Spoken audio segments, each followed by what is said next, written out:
some yummy desserts from yesterday's stream.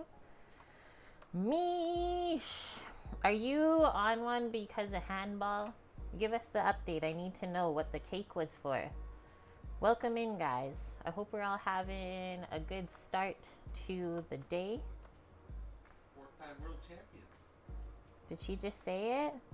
Up top. Oh shit, I missed it. Okay, I gotta scroll down then. Kimmers, hi. Bob was first today. Whoa. I am on one confirmed. Hello, yet it is. Hello, Titan. Good to see you.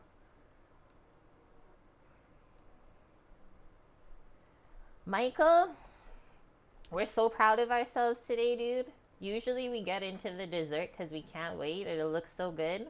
Sam looked at it last night. Pulled it out. He literally pulled it out of the fridge. I was like, you put that back right now. He's like, but we've eaten all the other desserts ahead of time. And I was like, well, that's going to be on you to explain tomorrow then if you get into it. And then it was quiet, and then the cheesecake wasn't touched. But I did something else instead. He did something else. What else did you do? Got into the whipped cream. Oh, yeah. So instead of getting the cheesecake, he just takes my piping bag of whipped cream for the garnish, squeezes it in his mouth. I was like, get out of the whipped cream. One night of prime. Hello, welcome in. Who else we got in here? Did I see there was a bonk? No, I didn't. Okay. Guys, I'm excited for our foods today. We had a fun adventure going to TNT Supermarket. That is our favorite Asian supermarket that's nice and close to our house. They have a live seafood counter. So all sorts of shellfish and fresh fishies and good stuff. And it's always good to go early. Also, clams were on sale this week. They were like under half price. It was nuts. So we thought that it would be really fun to experiment, learn a little bit today. And also, we got a live scallop. We got one whole live scallop in the shell. I've never cooked that before. So I said, we'll learn something new. We're doing scary stuff today.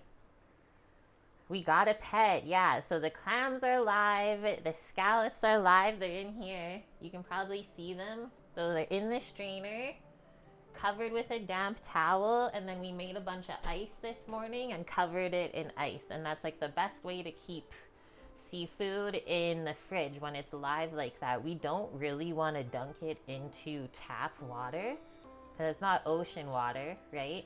So you don't want to dunk it into tap water and rinse them until kind of right before we plan to serve. So we'll go over that later.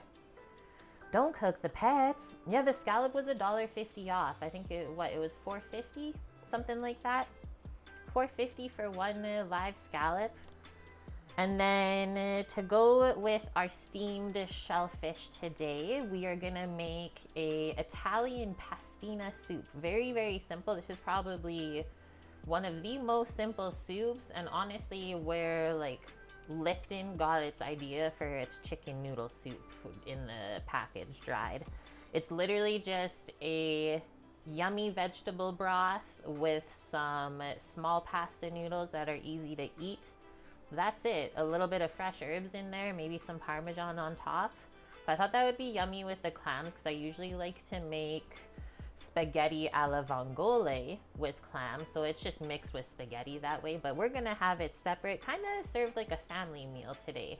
So think like all of these three dishes just kind of serve in the middle of the table and people can like load up their plate how they want, right? I was thinking, scoop a clam out, eat it with some of the soup and the pasta, yum.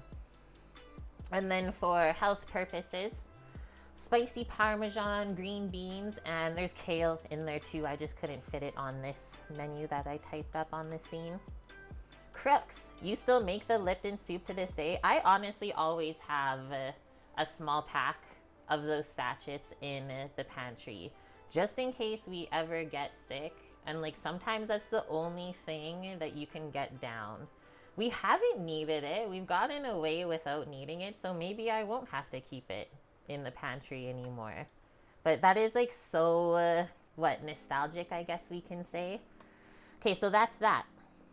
Are our commands working today? Holy shit, Unreal. Okay, so Manila clams, that's what they are called if you guys want to look for them. Because there's a couple different types of clams, but I love Manila. They're nice and small, so really easy to cook. We'll steam those. I don't know yet about the scallop, how we're going to prepare it. Maybe we'll just leave it on the half shell and steam it in with everything. Let me know. Maybe we'll do a bit of reading. But yeah, herbs, lemon. We are going to, I don't know if you can see the writing on my bell. It says ring for champagne, but we're gonna ring the bell today and steam the clams and scallop with some Prosecco. That'll be yummy instead of wine. That's just a nice way to elevate the dish, honestly. And if you don't put the wine in, you'll kind of be missing something.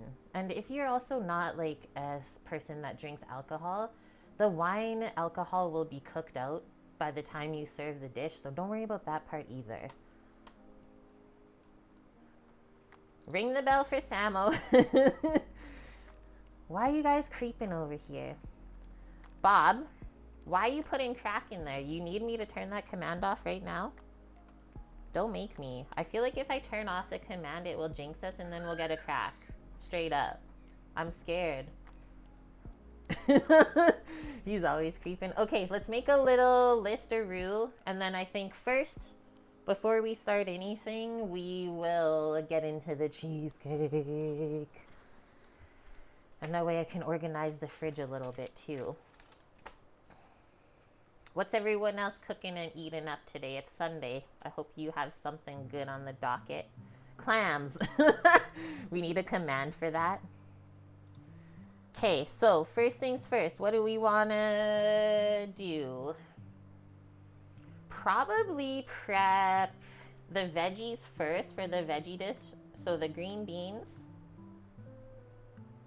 and the kale, everything for that. And then from there, we can prep our broth and stuff for the soup. So you do start with a mirepoix. So carrot, onion, celery, we'll dice up really nice and small. And then we'll cook that into the broth, and then you just pour the little pasta noodles in. Probably takes around 10 minutes, and then you're done. So veggies, broth, pasta. I'll write down next, getting into our seafood. This is seriously going to be quite easy today, guys. I love it. You made chickpea noodle soup? Yum. So did you switch the chickpeas out, or you just added them for extra texture and protein and stuff? Just a TV dinner, Crux? That's okay. It's still cooking for yourself. You made bow ties with peas, bacon, heavy cream cheese, and parm. So like a creamy pea and bacon pasta. Yummo. Chili Sunday for you, just a salad with grilled chicken. Guys, it's so cold here. We have like all the fans going. I've wiped all the windows at this point now over the last 2 days, probably 5 times. It's so cold that we can like not even see outside. Our windows are so condensed. It's nuts here. It's like minus 27, I think, Celsius. Similar flavors of the chicken noodle soup, but with chickpeas instead of chicken. Nice. So it's vegetarian. Okay, we got our green beans and kale, veggies, broth, and pasta. We got the lemon. We'll chop up a bunch of different herbs. Definitely butter going in with the clams. Yummo. And then we'll just steam it up. Probably take around like 5 to 7 minutes to steam them. They'll just start popping open, and then you're good to go. We were thinking about getting a like crusty sort of bread today, but Asian cultures don't really make crusty bread like how European cultures do. So there wasn't anything crusty enough to soak up the broth with this. That's definitely what happened. Everything was just like a nice soft, like milky sort of brioche bread that would just go super soggy if you tried to dip it, but that's okay. We'll definitely save the broth. Don't waste it, right? Because that's liquid gold. Crusty. Crusty. Is that like you, Mishers? Okay, that's the list-a-roo.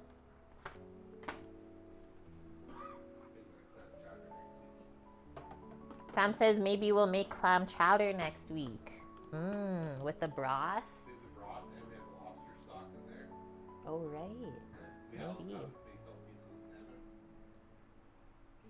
Did Sam wear his blankie in the store? He didn't. He actually wore pants and a sweater.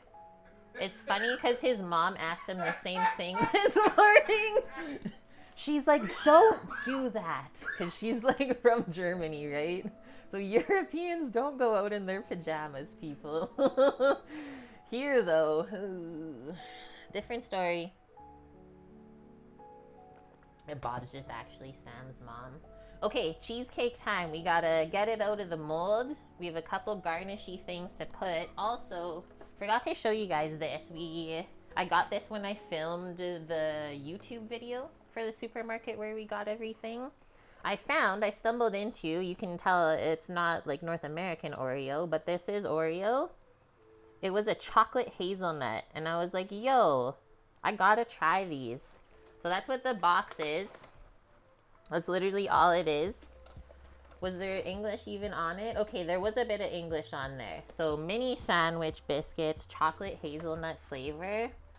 And then all it is like packs of little ones. So I thought like put in the little Oreos on top of the Nutella cheesecake for a little crunchy thing. Bonk, welcome in. Will be so good. We've only eaten one pack. We did so good. Yeah, it's like Nutella flavored. I forgot we like stuck it up in the room in our little snack area. I said, hey, that's gonna be perfect. I always forget. I mean, I was taking video the whole time, Bonk. So I wasn't translating while I was doing it, but that is a very smart comment that maybe next time, if I do want to know what it is, just quickly switch over to translate and then I'll know. But that's what, so Sam was going around. We were in there for an hour or over an hour that day taking all that video. It was so freaking busy, the busiest I've ever seen it. So Sam was going around inspecting stuff with the translate, he said, but I was just going straight video. Okay, let's switch this up. We gotta get a cutting board. I'm so excited.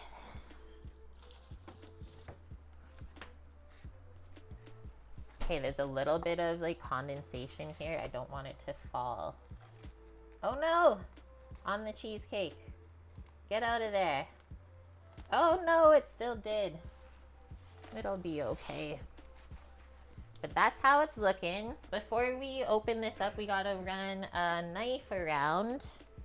And maybe I don't need a cutting board. We just really need a plate to get this onto.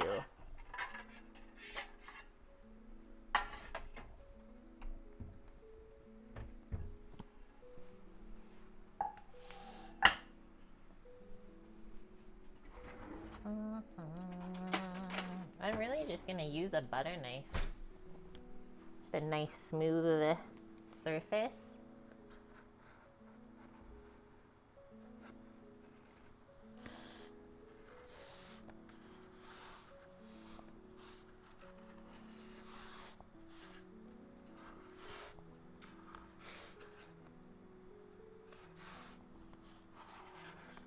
Feels good.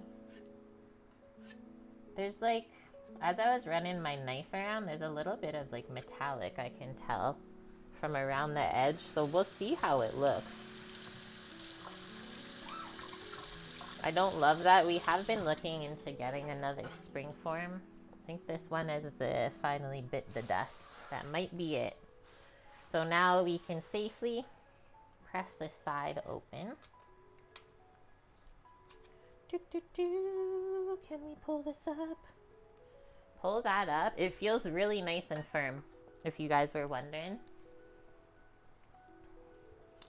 And then there is parchment under here, so can I sneakily get a piece of it so that I can get under this layer? Yes.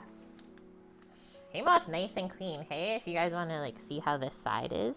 But look at the metal! Ooh, what the hell? Samo, we gotta get a new springform. Guys, is that even safe to eat? It like left a gray around the edge. I can't see. Oh, you can get up and look.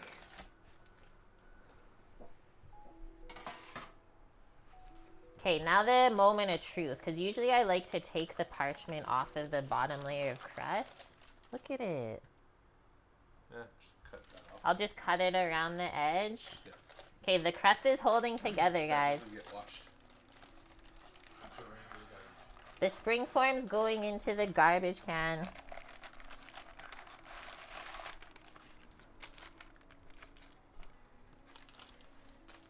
But we successfully got it onto the plate.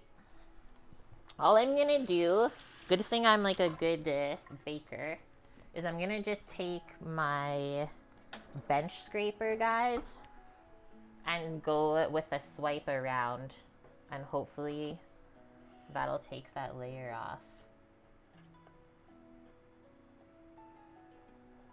Yeah, it's working good. And still like not disturbing the top. But what the heck? Gross. Did they make... Because what would that be? That's obviously aluminum then if it's doing that. Did they make stainless steel spring forms?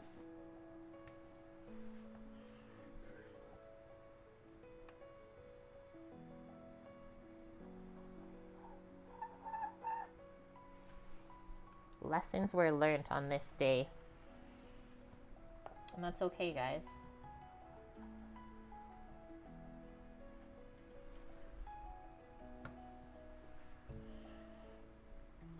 It came off pretty easily. But still, then you like waste some of the stuff. Good thing we have a few garnishes to put on top. Only we're gonna know. Nobody else will.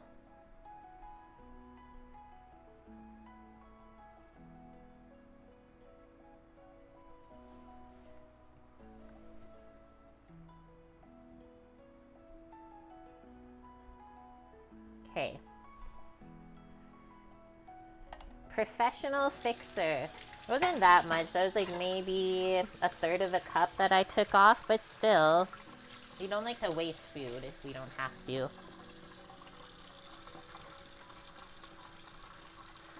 The bottom won't be gray because I did put parchment there, so that'll be fine.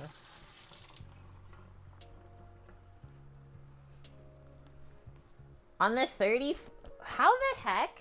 So how many days was it in Montreal then? It literally sat there for like 10 days, Mish.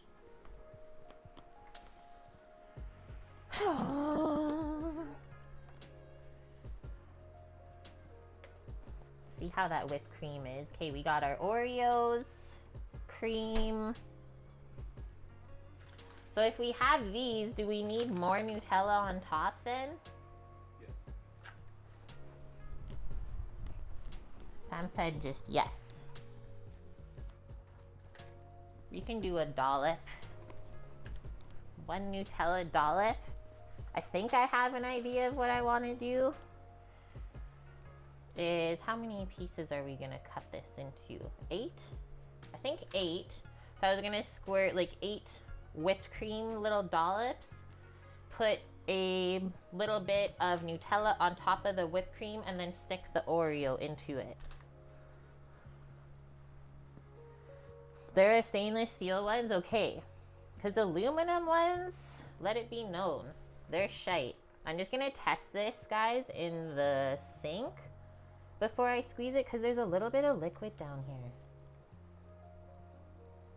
Okay, it's stable enough, so we're good. Watch me squeeze it, and it's just like water everywhere. But I'll do it slowly so I can feel it. Okay, so imagine our center line. So we'll do 4 dollops on each side.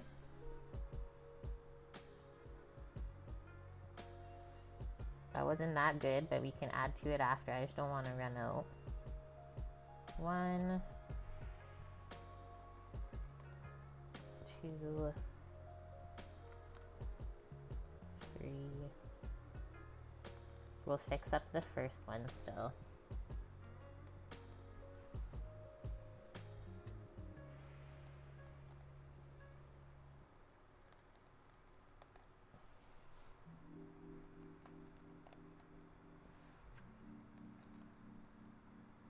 Is that kind of even? These ones up at the top need more.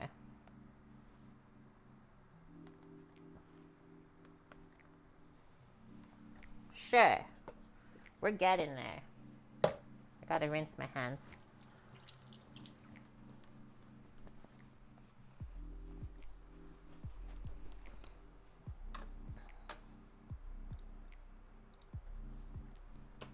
Okay.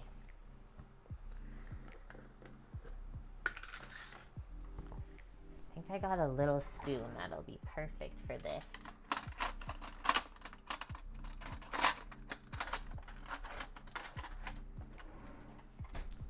Very small spoon for a very small dollop. Make sure your fingers are clean if you're gonna do this.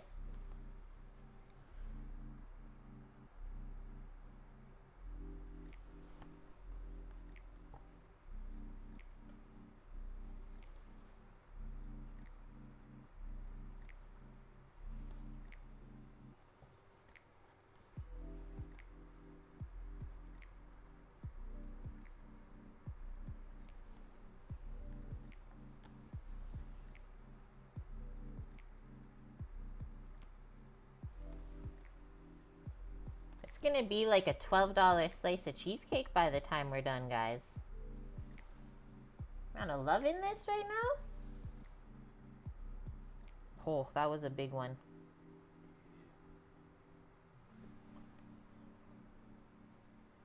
Are you gonna come and get the Nutella spoon when I'm done?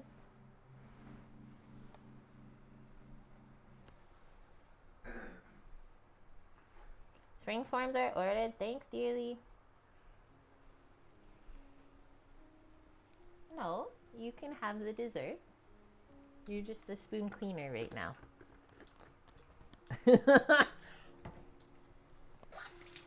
That's your intro.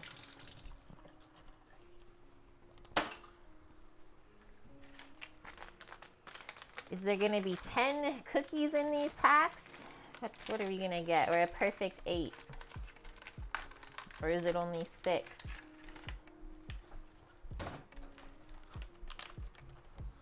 They're so cute.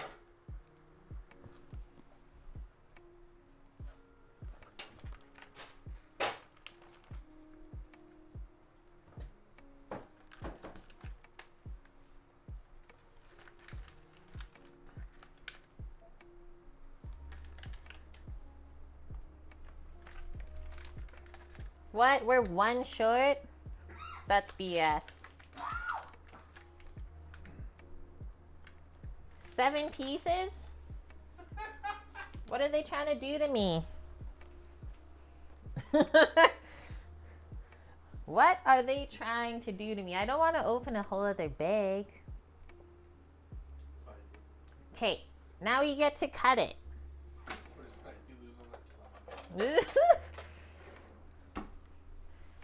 Uneven amount. How are we supposed to even share that bag?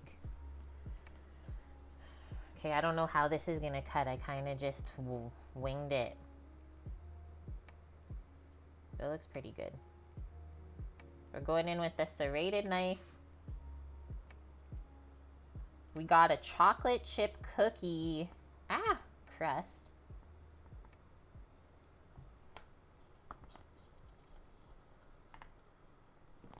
That seems pretty nice and soft, honestly. Okay, so we could rinse the knife if we want like really perfect cuts. Let's just see how this goes.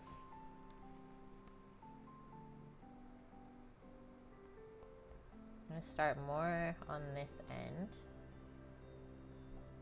Yeah, that's cut in actually really clean, even considering. And then come through. There is chocolate chips in the crust, so just be aware that that might cause issues. Look at how clean that's cutting.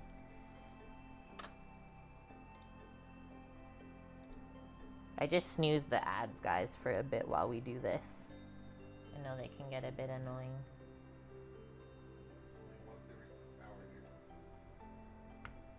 Yep, but I've only been on for 40 minutes, so it I like to get my intro done without people getting interrupted.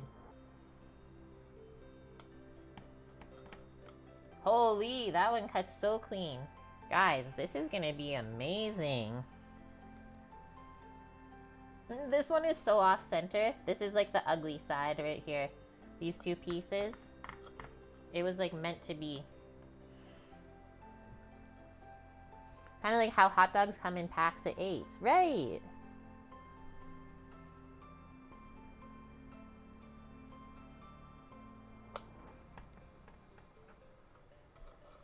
Whoa.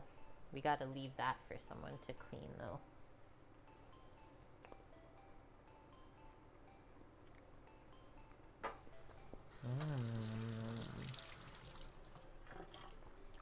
You don't care if the slices are even cut even, Bong?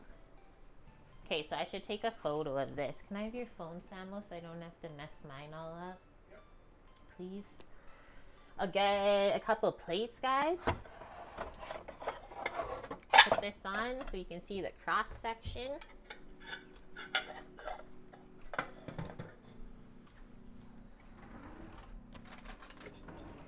I'm excited. Thank you.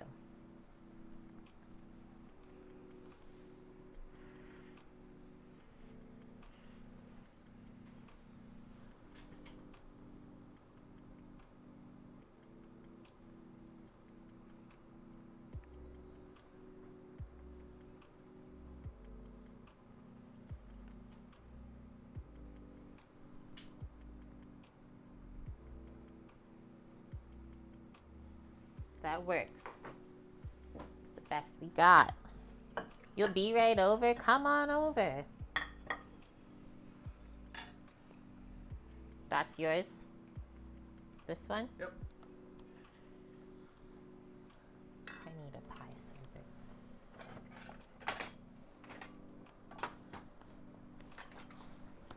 We need the pie server.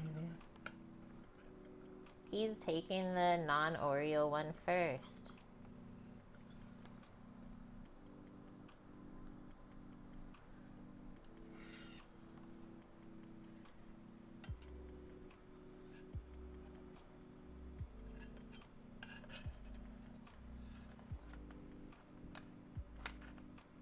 Ah, don't stick back together.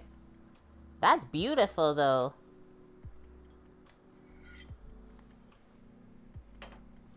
Okay, come on in. You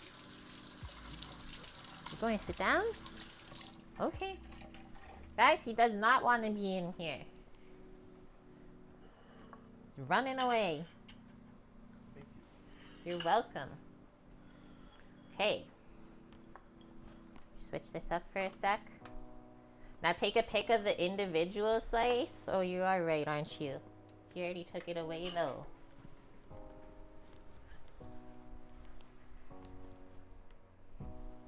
The other pic was kind of boring. I was like, it's kind of missing something. Good one, Bonk. Okay, that side profile, that's the one. Yes. Looks insane. Guys. That was so easy.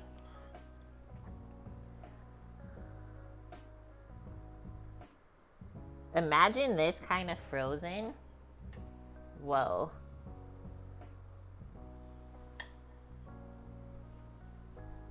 Nice cut.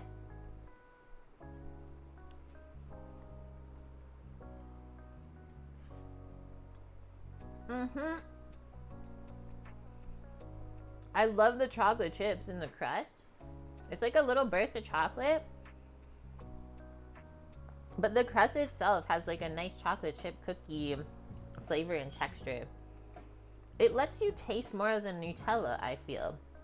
Because if we did an Oreo crust, the chocolate from that might overpower the hazelnuts.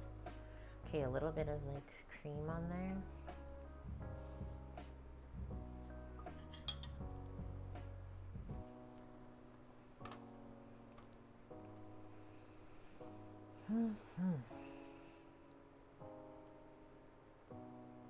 It's like not sweet at all. That's good. It's really good. So good, yeah, I would like sell it. Let's just say that. And also, just a note on that, for the recipe that I linked in Discord that we did make, we doubled the filling up. So think like this should be half as thick actually, but I had extra cream cheese and extra whipping cream as well as Nutella, so I thought we would make it thicker, and I'm glad that I did that, because then the ratios might be off if we didn't.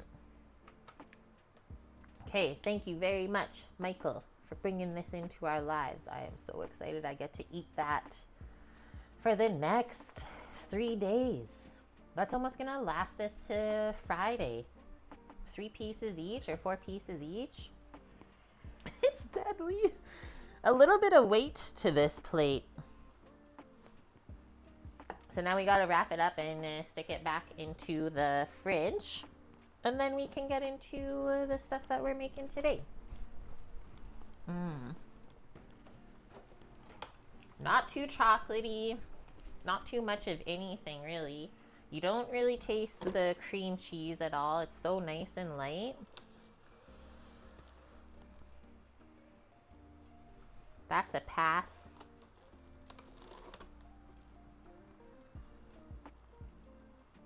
Okay, the saran wrap really sticks to it though. Beware.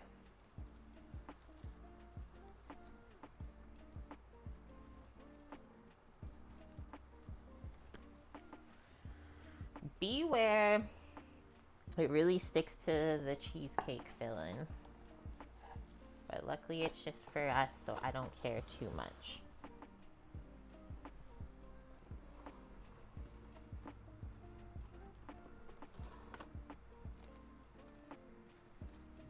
Right? Gotta rip around the apartment 'cause it's not like I'm going outside today, bonk. No, thank you. Maybe I'll do some Beat Saber later. A little workout.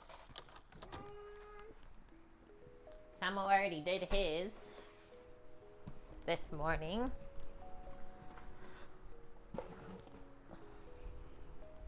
Okay, what did I put first on the list? I think the green beans and the kale. Remind me to keep munching on this as I go along.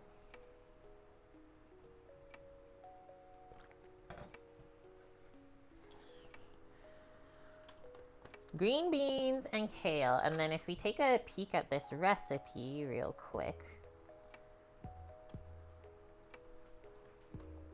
Oh, the recipe's from Giada De Laurentiis, if you guys have ever watched Food Network. She's a good Italian chef on there. Also, like, what? Every guy is, like, in love with her. They say, quickly sauteed green beans, kale. You like Giada, see? You just say the name and you know. Quickly sauteed green beans, kale. Oh, yeah, and there's mushrooms in here. Great. I knew I was forgetting something. Little sneaky mushroom to soak it all up. This gets loads of flavor from Parmesan, pepper flakes, and lemon juice. You'll be wanting to make this on any weeknight for a quick side, but it doubles as a wonderful addition to any holiday table. I just thought these flavors would be so good with the clams and the soup today. So what does she do? Olive oil. She does a bit of onion in with it. I don't know if I will. If I do put onion, I'll just make sure I cut it really small. But you do cook the onion in the oil first, so that's good. At least it will be fried. And then you just add your mushrooms, green beans, season with salt and pepper, a little bit of wine, so the Prosecco that we're going to use in the clams can be used there too. And then you steam that, add your red pepper flakes and the kale, finish with lemon juice and Parmesan. That's so easy. She was hot. I haven't watched her in a bit, but I'm sure she still is.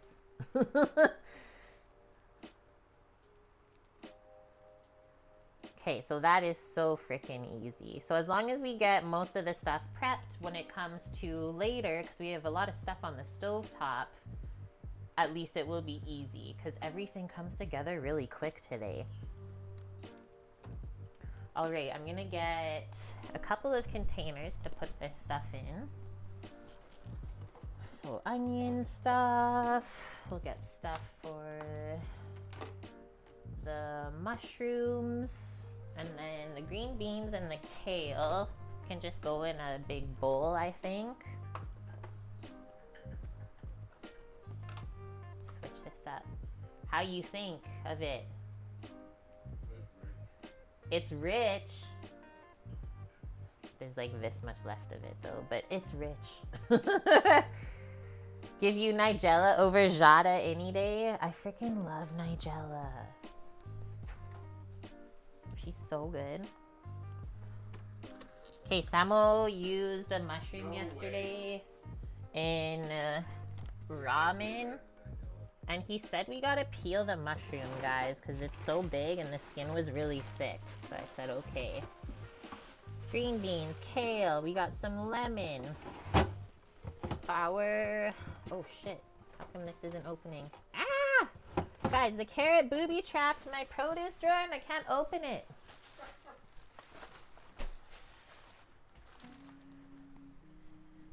I gotta push it out of the way with something.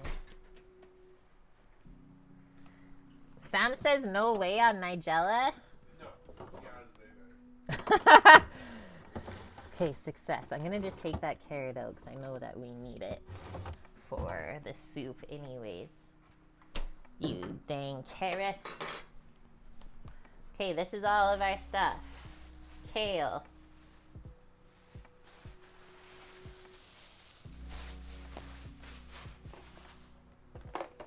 Kale's from Mexico.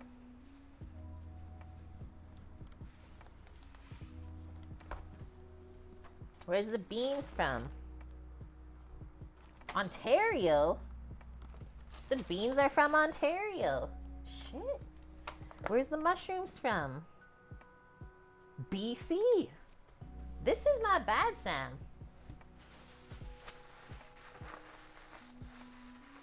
He's just saying Jada's better. Is it the accent? Okay, we're gonna use both of these, but I don't think we're gonna use this whole freaking thing of mushrooms. So let's just take out what we need. What does she say? A 1/4 pound? Let's do 3. Get those gone. I don't know anymore, Mish. I'm not getting into it. I'm just the cooker lady.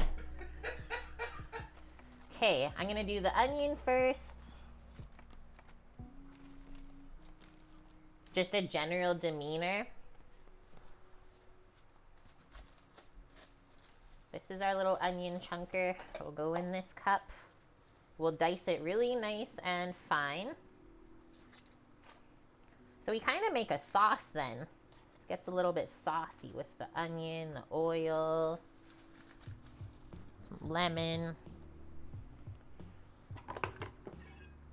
Jada's like your 8th grade art teacher. So you're saying you were in love with your art teacher then. 4th time world champions, Mish. Did you see I wore red for you today? I'm doing my part as a Canadian.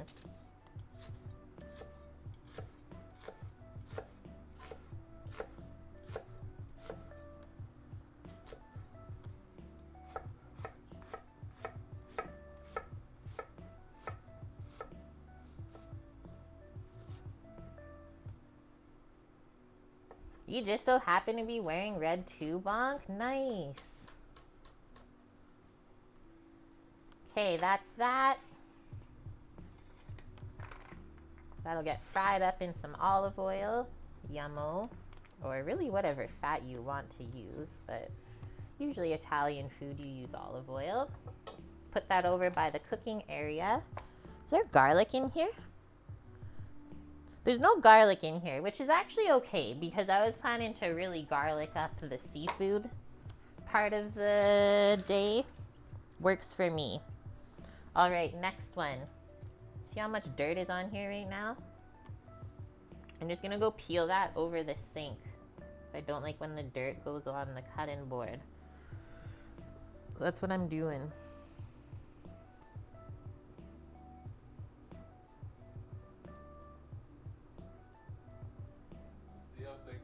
Yeah. I don't often peel mushrooms, guys, but yeah, Sam, when he ate this yesterday, he's like, ugh, make sure you peel it. Tasted so much better. So I said, okay. For our small amount today, I can do that. They look so funny. I mean, it just turns into a white button mushroom after. Basically.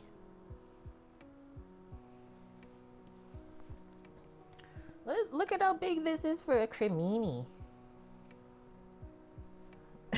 Mish.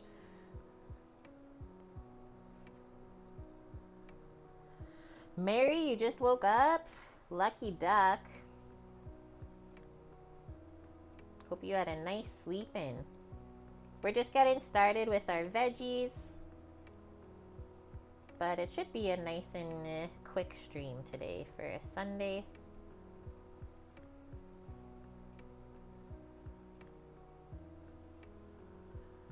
Cremahor. What's that, Proxima? That's what you call them there? The version of mushroom? One more. They look funny. It's like, what even is that now?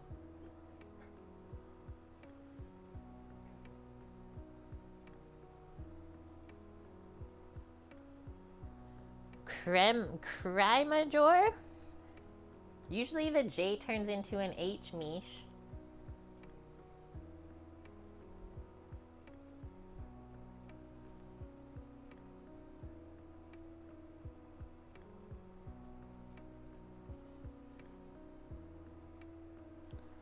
We did it. Okay, now I'm going to take all that out of the sink. But at least we didn't get any dirt on the cutting board. You also have pink mushrooms there. Yeah.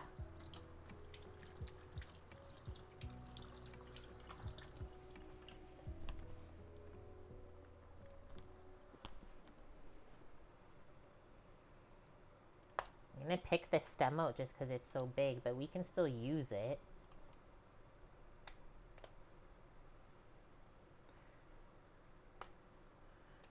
Cremajor equals large cremini.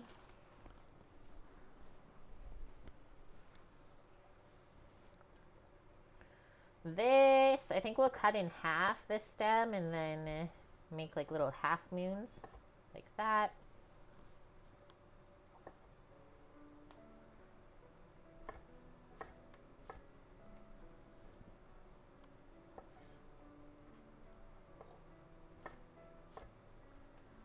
And then these cut into thirds just because they're so big.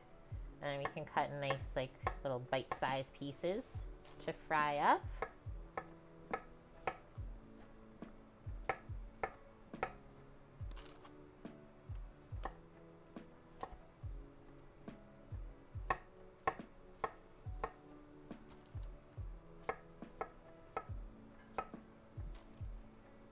Nice and firm mushrooms. And it's so nice and white. That can go into there.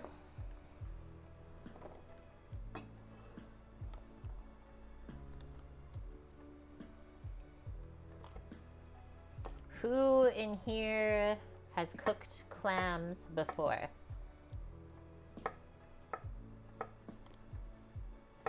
Or I guess you can say if you've eaten them too.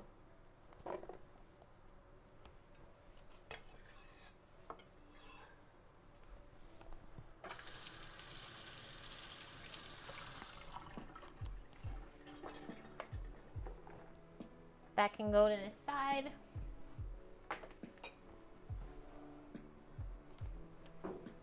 Next one. You eaten them plenty, Crux? Love them fried? Never cooked them though. Yeah, fried clams. A little fry plate. You've only done canned clams for a chowder, Bonk says. That's a good intro though. At least you know like what it smells and tastes like. It can be a bit daunting to cook seafood at home when it's live.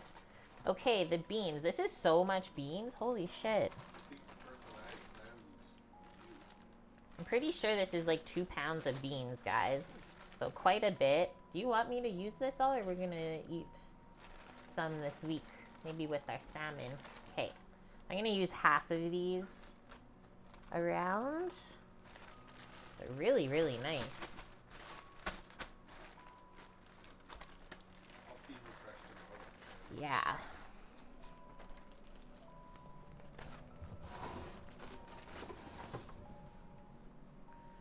So much. And then all I do usually to clean up haricot verts, what they're actually called, this style of beans, is like a long, skinny French bean, is just line up the stems and cut that part off. I usually try to not cut off the other side if it looks nice, but obviously if you see anything else that's kind of brown, trim that off too. Get them ready for eating. So I'll try and line up a few at a time. Make it go a bit quicker.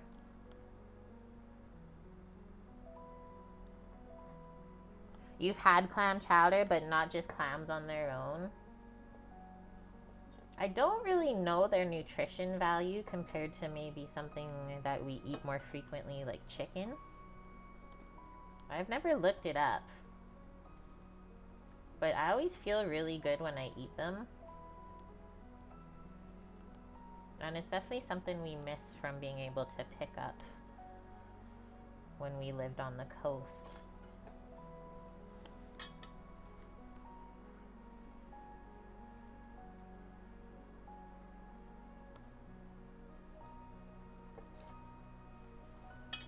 You do this process, Bonk? When you make your green bean casserole, yeah, for Thanksgiving. That's the thing, is like when you use fresh beans like this, not just frozen, because that totally changes the texture of them, people gotta appreciate the time that you put in, right? 100 grams of cooked clam is 18% protein, or 18 grams of protein. 100 grams of cooked clams is 18 grams of protein. That's a lot. 30% of your daily intake of iron. Holy. 800% of your vitamin B12. Guys, clams give you 800% of your vitamin B12. 500-ish milligrams of omega-3 fatty acids. And zinc, selenium, and magnesium. So lots of good minerals and vitamins in them. I would have never known. Isn't B12 the only B vitamin that you can get from food, I think? Also, they are low in mercury and makes them an excellent seafood choice. Okay, so they're low in mercury, which is sometimes concerning with canned fish. Guys can get high levels of mercury, so clams don't have that. Also, any large carnivore fish, so salmon, tuna, they eat other animals. Oh. So they can have the highest concentration of mercury. Right. Because they're eating other sea life within it. Yeah, makes sense. Just finishing off these last ones. I saw a few in there that I had to go over still, so I'll go kind of looking for them. But other than that, guys, this was pretty quick. Still do it the old-fashioned way, Bob? One at a time with a paring knife? I mean, we all have our ways of doing stuff. But I think doing more at once will definitely be more efficient, we can say. Some of these got a little bit dried, but I'm sure it will be just fine when we cook them.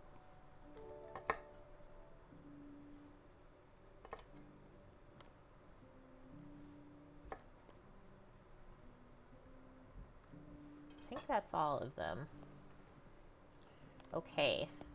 So what did she do? She cooked the mushrooms and the beans? Yes.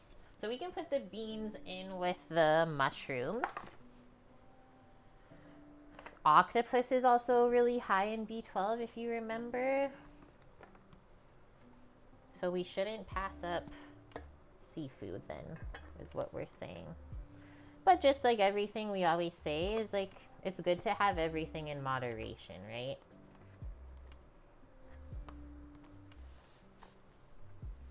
Beans and mushies. Next up, after we clear this, we will strip our kale, get it washed up and chopped up a little bit. Really nice though. I just got this from Walmart. They don't have any fancy types of kale that are different from curly, but yeah, this looked nice. It was all nice and dark green. So we're gonna take the stem out, hold it on one end, grab the kale on the other, pull it off.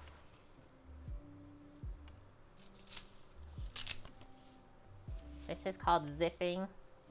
Zip the kale. I don't even want to talk about how many pounds I've done of this over the years.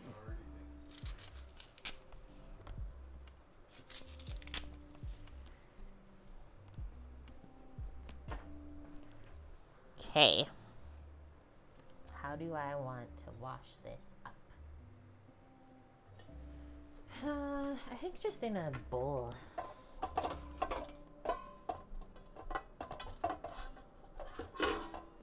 We'll give it a little swish and then we'll drain it and then chop it. So just fill it with some cold water. When you took a nutrition class in college, your professor always talked about a well-balanced diet from the different food groups. Totally. Right? Because even though clams are good for us, well, if we eat too much of it, then we get too high in those certain nutrients, and then we might be lacking in other ones because we're not eating the other stuff. So it's very true when we say that.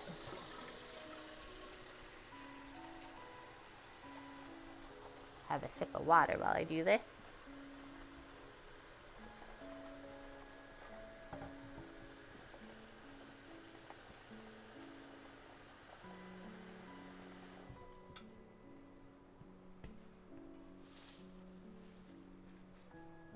It didn't really look dirty at all, this kale, but always a good idea for your greens. There might be a sneaky buggy in there. Especially in this curly stuff, like you can't even really see.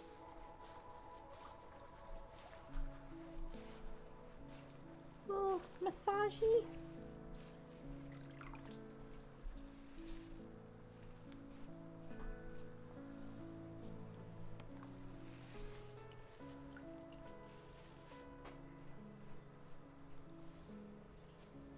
It looks like it's a lot of kale to start with, but if you've ever cooked greens, leafy greens, you would know that they shrink down so much. So you always have to start with more than you think.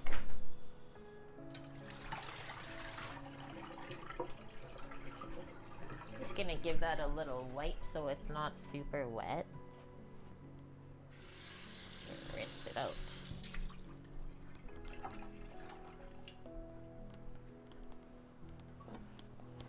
And so we have the Parmesan already grated for this dish. We just need some chili flakes.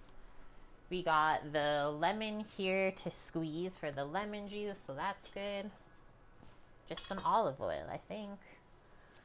Okay, so looking at the top part of the kale and what kind of happens when you do that with the stem.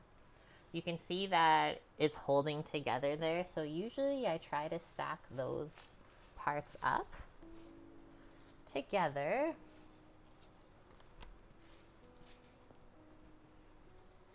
And then slice it in half. And that way it's not as big. And then from here, kind of just roughly chop it.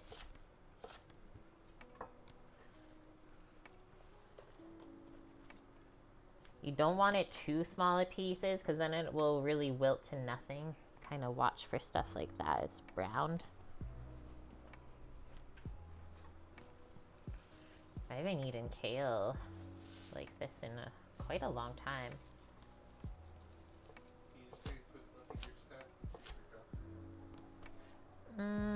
Yeah, I am.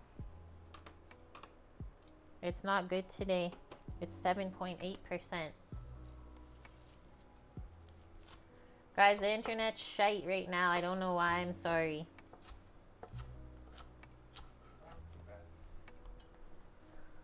Yeah, but it's a lot worse than yesterday when it was at 1.2%.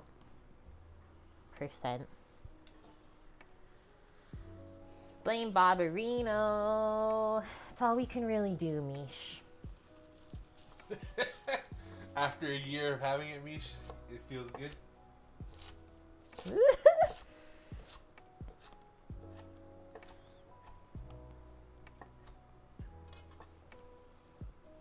It tracks, Bob. Thanks. Thanks for your services.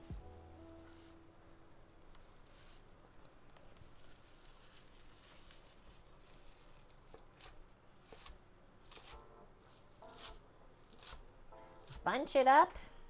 Give it a chop. Finish this off. And then we can clear all the kale and water off of the board.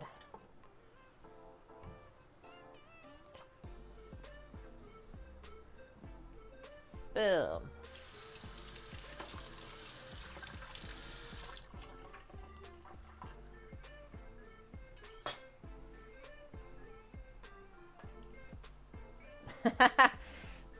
Bonk, I don't want to hear any complaints about the blame command. I served it for 2 years. He's an OG vet. He's like, yeah, I actually am Kate.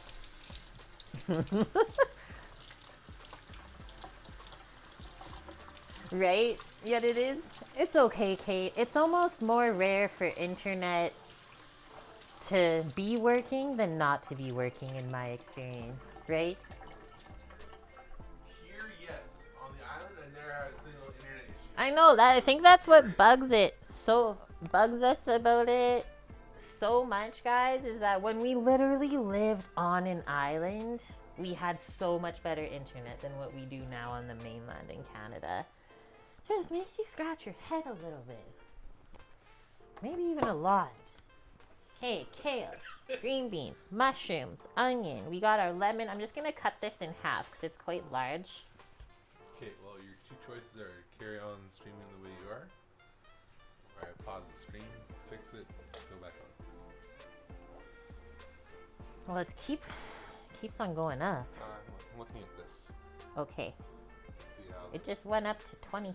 because you just reset it, so it's only down to certain frames. Okay. We're talking right now, guys, whether we want to stop the stream and plug it directly I'm in already plugged in. to the internet. It's just going to. You don't have to stop the stream. I'm just going to have to disconnect the internet. It'll come back. Green beans, kale, mush. We got the Parmigiano. Just need the pepper flakes and olive oil. I asked them. Nobody answered. Is the It's your drop stream. frames You're seeing what's dropping, so. affecting the stream a lot, guys? Or do we want to keep going and not stop? I think today we have to stop. It keeps spiking, Sambo. Just do it. Just do it. If you're thinking about it, just do it. Lemon. Olive oil.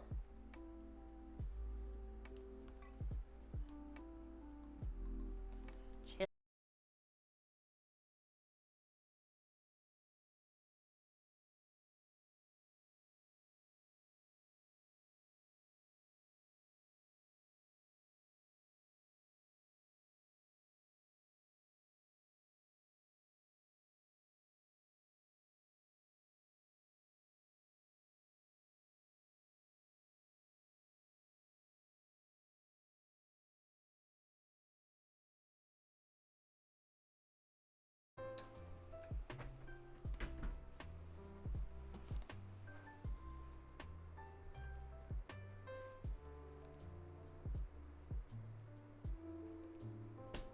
We made it.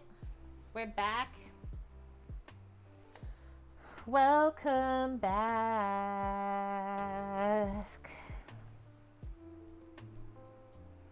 We are fully connected. Looks like it's good now. Thank you very much. Before you also were never wirelessly put in. There's always hardwired. Makes sense. Okay. While Samo was doing that, I got out a bunch of pots on the stove top. Oh no. Yeah, you probably Oh no! When he did it, it booted my other camera out. You should try turning the Wi-Fi on here. And the stream should be connected to the LAN. But you can also just plug it in. I'm plugging it in.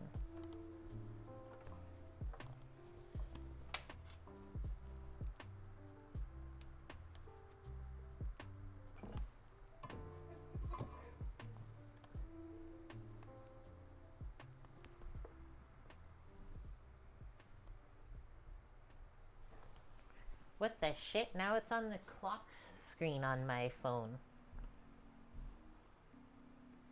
Happy Groundhog Day? That was today? Nobody even talks about this stuff anymore. Thanks, Bonk. Okay. It's the American Groundhog Day. Wait, they're different? Yes. Oh my goodness. Laurence. Luna's watching while you go out to dinner, lurking and watching. Thank you very much. Just wanted to say we had a lot of fun last night watching you stream. I think we watched until like, what, 9? Until you got your food. And then we started to power down too. So thanks, Lauren. And yeah, hope you have a good dinner. Me? Holy shit. Okay, back to fixing this.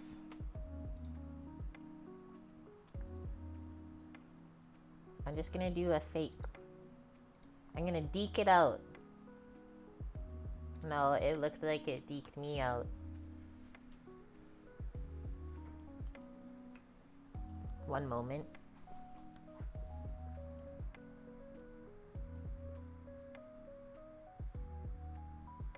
I would like to just get into my phone. Ah!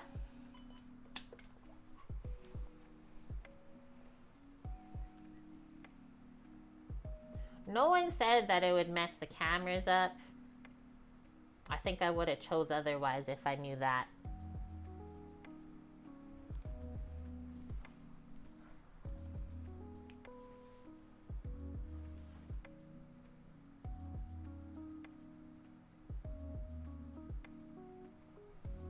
I don't get how to start this. There's no ePot cam plugged in. Nothing's working. Not World Time Champions here, Mish. Sorry.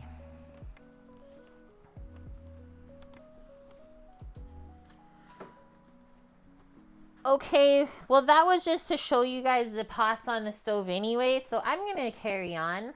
Let's get out the veggies for the pastina. Oh my gosh. The webpage won't let me click out. Okay, she says, nothing screams comfort food more than a bowl of pastina soup. Also known in Italian as pastina in brodo. What you need? See, the camera broke, and now someone called the cops.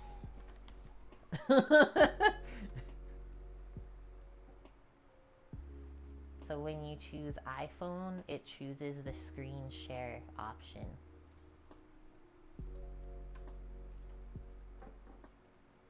You guys were straight up in the sink. Thank you. How did you do that? I am not going to answer that right now. Okay. Patina. No, it's not patina like what happens to metal. Michael called the cops. Shit. Okay, I'm just going to switch back to this while he's doing that. She says, it's one of my favorite lazy soups to make when you need a quick, cozy winter dinner, or even if you're feeling sick and can't be in the kitchen cooking for long. Nope.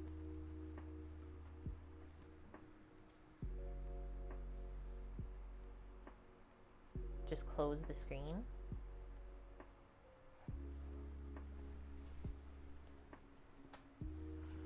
Oh, Lordy. Here, fixing it, please. Thank you. I can still sing. I'm gonna go grab the noodles that we're gonna use for this to show you guys.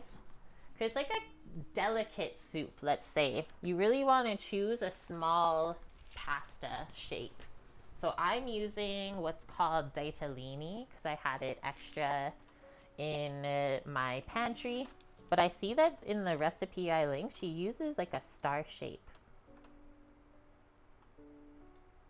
It's literally broke. Oh, it's back. We're back. We're back. That's what happens when you go right into the matrix, Mish. Thanks, Samo. Welcome.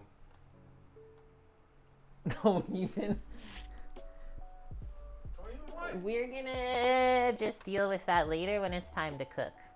It's fine. What? So this is ditalini pasta. You can see the little like round noodles with the holes in the middle. It went blurred screen again for whatever reason. I'm just not thinking about it right now. We'll deal with it later when I go over there.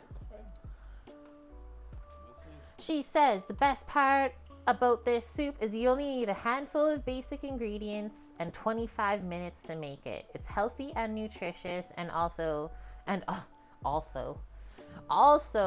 kid friendly with hidden veggies. If you use vegetable broth, which we're not today, we're using chicken broth, it could be vegan too, so everyone could enjoy it. The actual name pastina translates in Italian to little pasta. Little pasta. The pastina are literally tiny pieces of pasta which come in so many different shapes and sizes.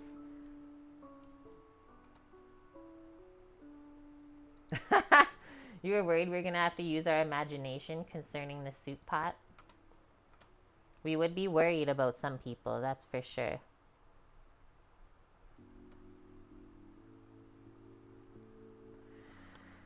This is a cute story. And hi, Scoots, welcome. I was first introduced to pastina from my Italian mother-in-law a few years ago. She made me a bowl when I was sick one day, and since then I haven't let go of it. I call it magic soup as I felt better straight away, which explains why it has a nickname of Italian penicillin. It's a long-standing Italian tradition that has been healing families for generations. All kids grow up eating this soup, making it a staple in all homes. It looks so nummy. I think I've had it before because I grew up with a lot of Italian friends.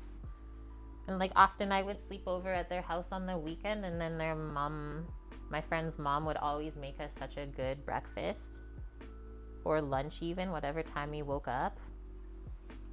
Okay, so we need the pasta, onion, carrot, celery, garlic, bay leaf, our broth, and literally just an optional garnish of, I was gonna do some chopped parsley and then Parmesan to kind of match the flavor of the green beans and stuff.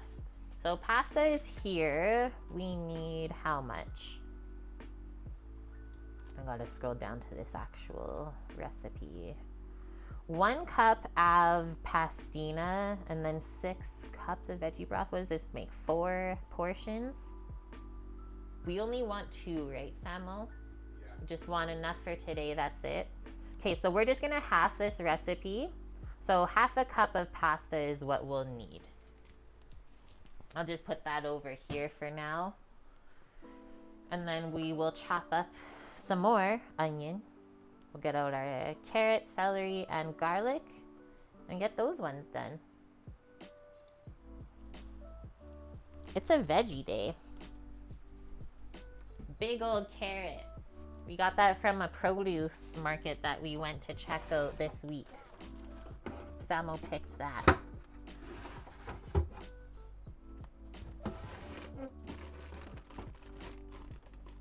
think we'll need more garlic than this.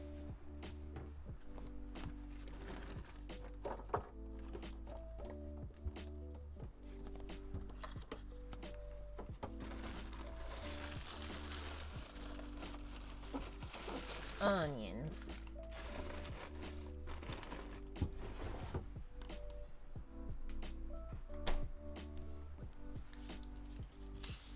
Nice. Don't think we'll use all of the celery. We're doing good on it. And also it just goes to show how long it will last if you cut it up and keep it in water in the fridge. We'll do that.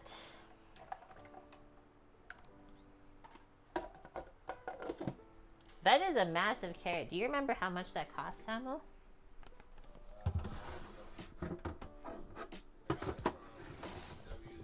Yeah.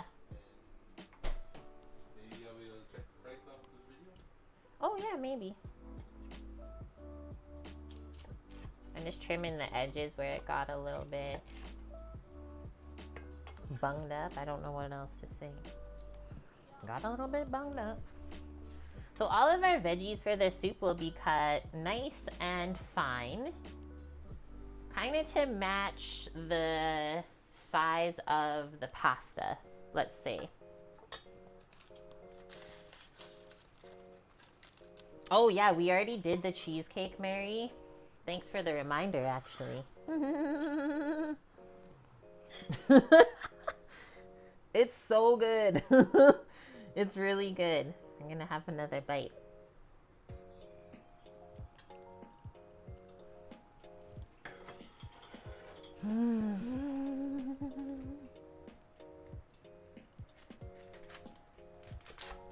Do like that for our onion chunk.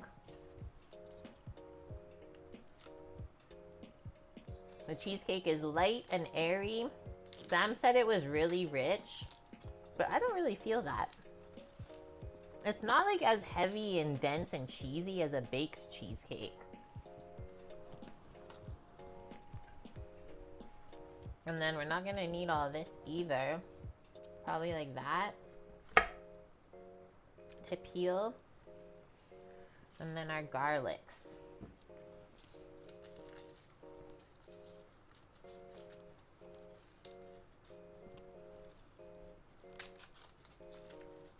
She says 4 garlic cloves. I don't know if that's enough. So we disagree about the cheesecake's financial situation. Of it being rich. Annie would be proud of you there, Mish.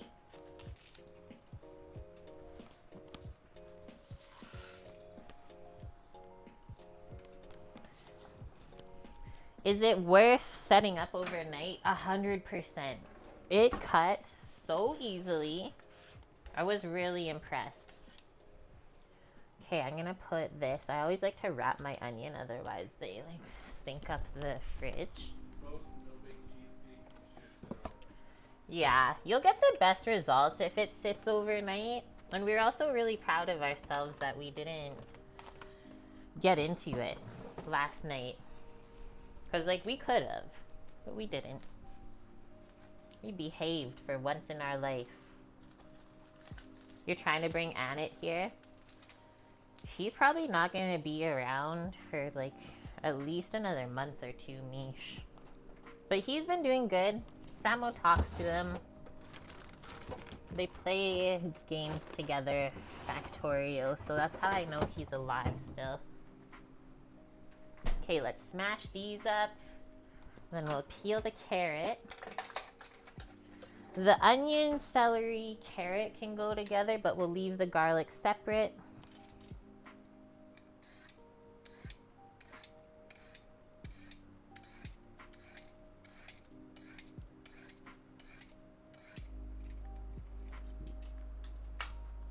Imagine like just tacking on an extra 25 hours of work to your life. That'd be nuts. Robotics. Yeah. So he's the head of the science department as well as he runs the extracurricular robotics team for the school. And they do tournaments and stuff.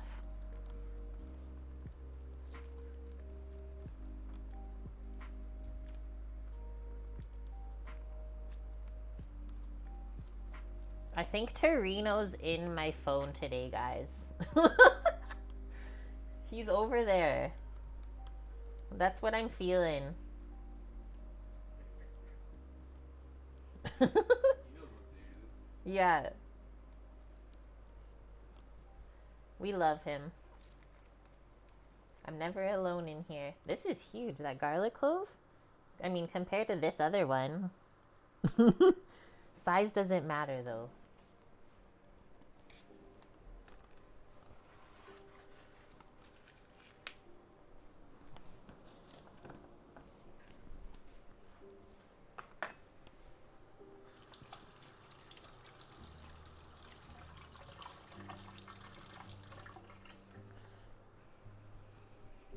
Bonk, I almost missed your message saying you like cheesecake, but you think that you would like this version more. So you get through half a slice and then you tap out because it's so rich, right? Super rich. Okay, what are we going to put this in? Little containers.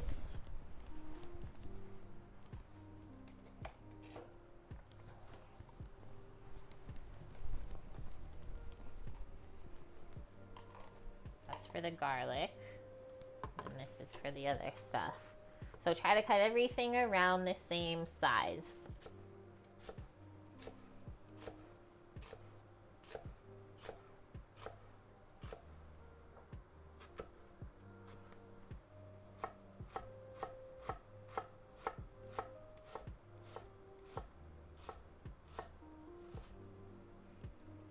Turn that over.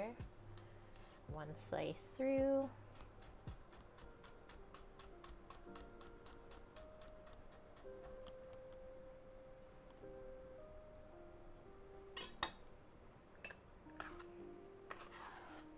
Cheesecake had jobs. What?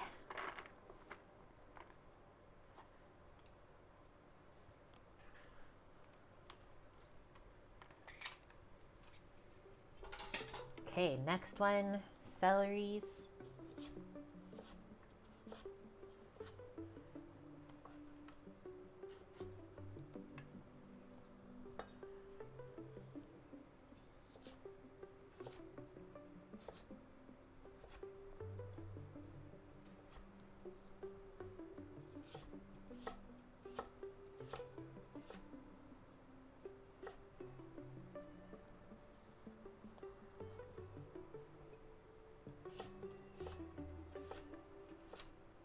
It's gonna smell like Nona's kitchen in here today.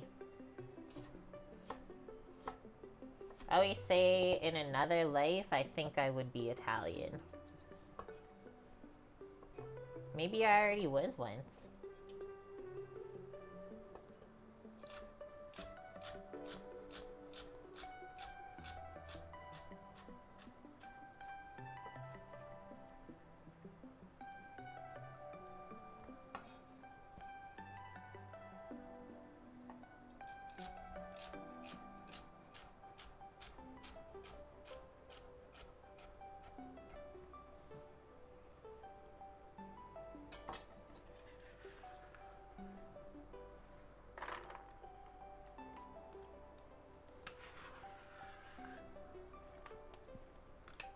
Carrot.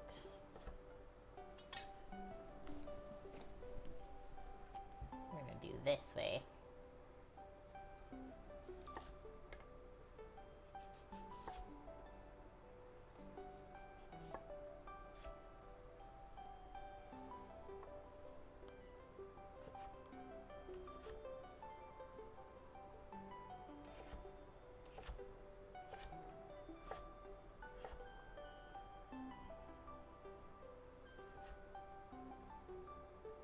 Whoa, when you cut up the carrot and it like instantly curls.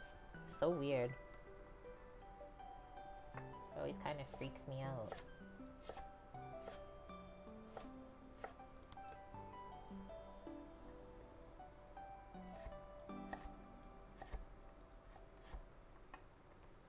Like, why are you doing that? What are you doing?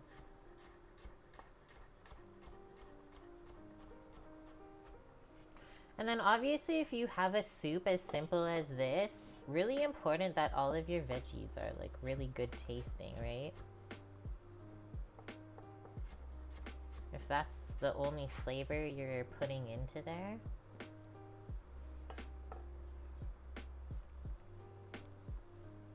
That piece is weirding me out.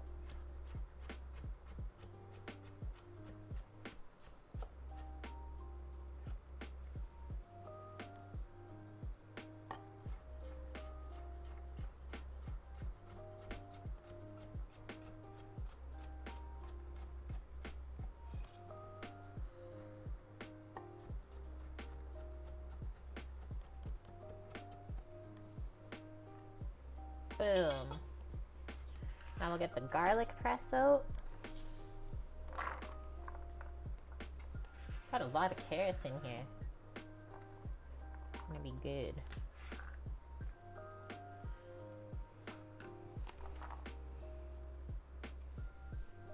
Put that over by the stove top.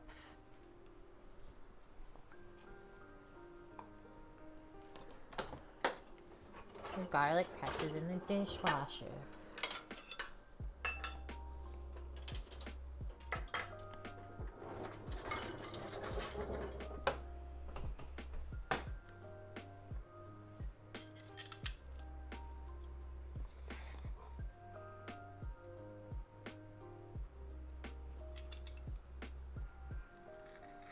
You could also just slice the garlic for the soup if you wanted, guys.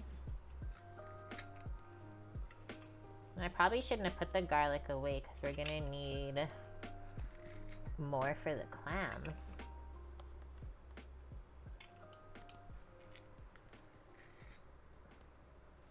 So we'll hold on to this, I think.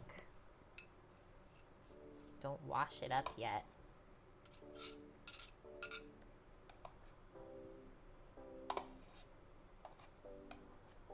Scrape off all that goodness though.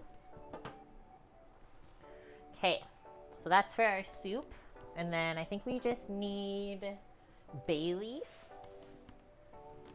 Rinse off this garlic from the knife. And then our broth. So 3 cups of broth, I think it is. Yep.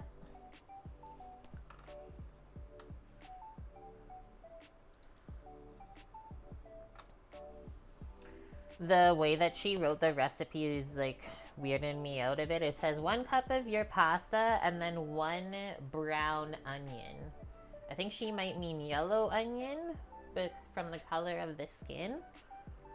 Because then you still cook the onion. That must be what she means. I never season my broth ever when I make it, so we'll probably have to add a bit of a bouillon base just for a bit of salty flavor, but this is what it is. You can see the fat layer on top. So we need 3 cups of this, which that's like pretty much it. But I think I might dilute it a bit because it's very gelatinous. So let's scoop from here and make our 3 cups. Yeah, it just says brown onion. And then the first step is roughly chop the onion and then cook it. So I think she meant like the skin of the onion is brown. I've just never seen that wording. So I had to say something.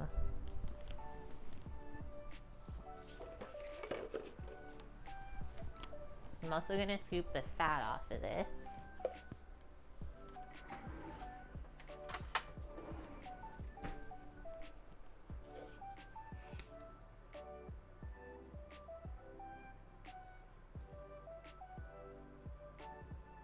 But always smart to leave the fat cap like this on your homemade broths until you're ready to use it, because fat is a preserver.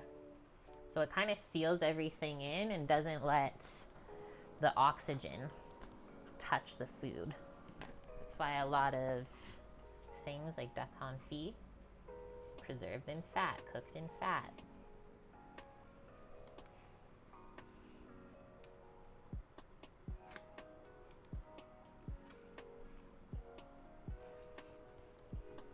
Nice. Okay, so I'm gonna scoop 2 cups of this broth though, because I think I also wanted a little bit for the clams too. Look at this. So this is how you know you made good broth. So much nutrients. Way more nutrients than just a veggie broth. Okay, that's 2 cups, so we'll put 1 cup of water in, and then I think we'll save this for the clams. We can just leave that out. Put it over by where we're gonna steam it.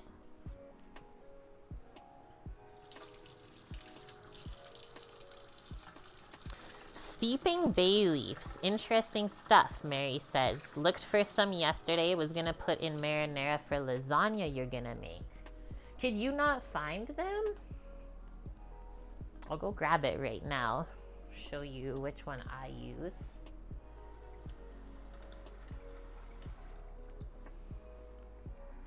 A little bit more water. Right? Lots of collagen, bonk. So good for your skin, your gut, all of this stuff.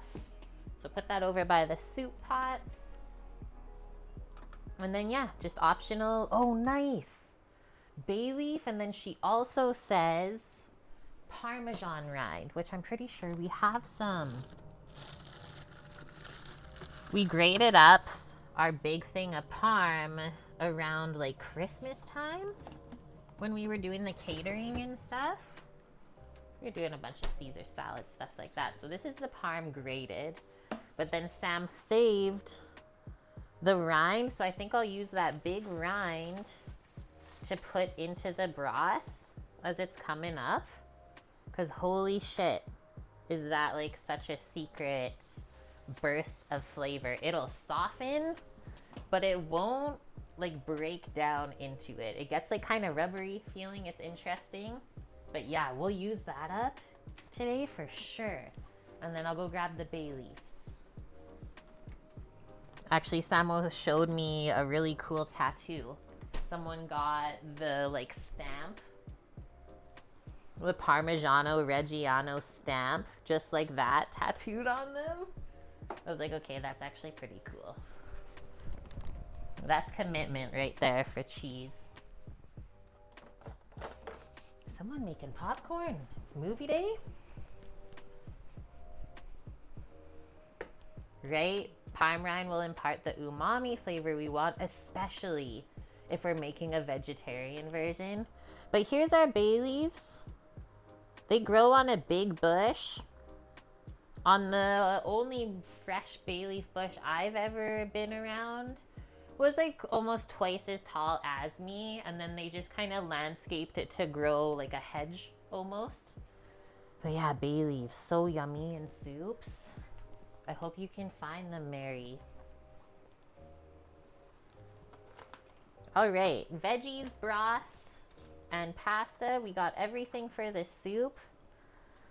I have lemon, herbs, and butter left on the list for clams. That's it. Cool. From the bay laurel tree.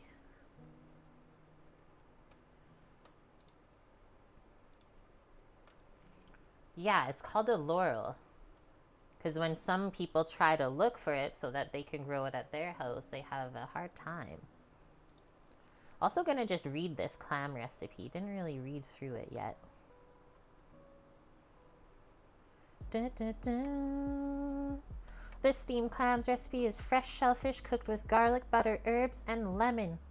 An easy and elegant dish that makes for a lighter main course or unexpected appetizer offering. Bay leaves are called lobberblad in Danish, hence the Latin name Bonk just posted.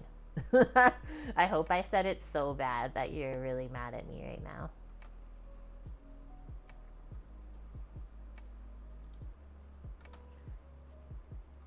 Blade of the laurel tree. I said it so bad.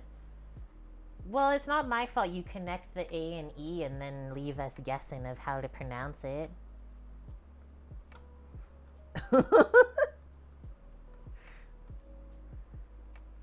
Yeah, say it to myself and imagine I just have a hot potato in my mouth, Bob. Then it sounds right. Okay, she says, tips for the perfect steamed clams. Recommend buying your clams the same day that you plan to cook them, 100%. And actually, I'll bring them out right now because we do have to rinse them still. That's an important part. This is how they're packed. So, colander with a bowl underneath because, yes, it's from the ocean. And then, damp towel on top to protect it from the straight ice. And then we just did ice cubes on top. So everything's packed underneath here. All happy. It's not submerged in water. There's our little clammies as well. I keep forgetting about this. The scallop. A live scallop, which I've never prepared before. I've seen other people, like not in real life, on shows. It's Sunny. He's tucked away. But what we're gonna do, so now I gotta get a bigger bowl. We got 5 pounds of clams today. Because it's kind of gonna feed us for the rest of the day, I would say. She said in her tips about 1 pound of clams per person. If you're doing it as a main dish. Makes sense. So clams can get really sandy inside. I mean, anything from the sea, right? That makes sense. But really important that we get them rinsing underwater. And then as that happens, they will kind of expel the sand from their shells. And then hopefully when they are cooked later and we eat them, we don't get any sandy clams. That's seriously the worst part of eating shellfish is the sand. This I'm just gonna put in the sink for a moment. Gather up the ice cubes in the cloth. But I think for that scallop, all we have to do is like run a knife along the one side of the shell to release it. And then we just clean some of the mussels around and you're good to go. I also was really happy today because the clams were nice and small. Sometimes they get really big and then they just take forever to cook. I just like when they're nice and small and plump. So hopefully that's what we get. For the scallop, I mean, that doesn't really have to be rinsed like the clam. So I'm just gonna put it into this bowl. Back in the fridge right now, covered in ice. Say goodbye to Sunny. How loud it was for me to pour the clams. And now we're gonna do a small stream of water in this sink. Nice and cold. And we're gonna start running that water over. And then usually I do that for around like anywhere from 15 minutes the first time. Check the water, see if it's really sandy. Pour it out, do another 15. And then after half an hour, it should be pretty clean. If not, do it again, right? Blondie, how's it going, dude? How did I end up with a scallop in my clams? We bought it. We saw it in the tank. It was on sale. It was $1.50 off. So I said, I want to try this today. Just gonna go wash my hands over here while those are rinsing. We don't want to put soap into there. So now we're gonna get some butter. I think we'll do some more lemon.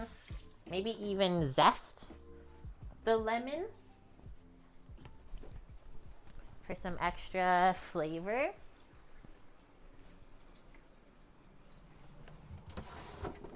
And then chop a bunch of herbies.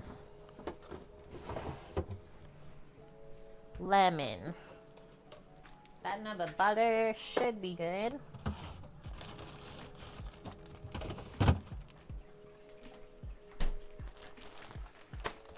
They feel vibrations, but maybe don't hear sounds. So this is unsalted butter. There's around 4 tablespoons-ish there. For the clams, I will rinse this.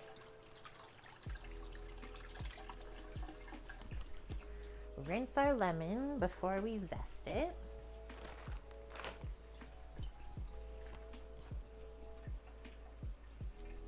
Got a small little bowl for the zest and juice. I think that will work good.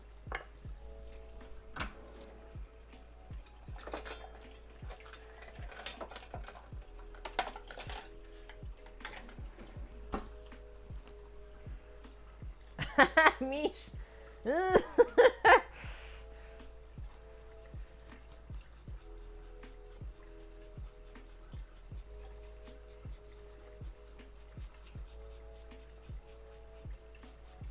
Ouch, zest went in my eyeball already. It's stinging.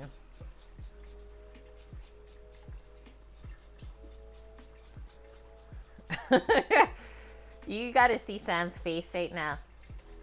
He's giggling like a schoolgirl in the corner with his headphones on. So I zested about 2/3 of the lemon.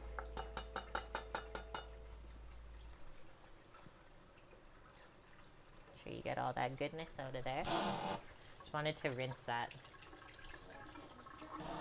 Not over the clams. Okay. And we have these 2 chunks here. So I thought one would probably go with the green beans and kale dish. And then we can use that for the clams, and if we need more lemon, that can hang out here. Next one. Herbages.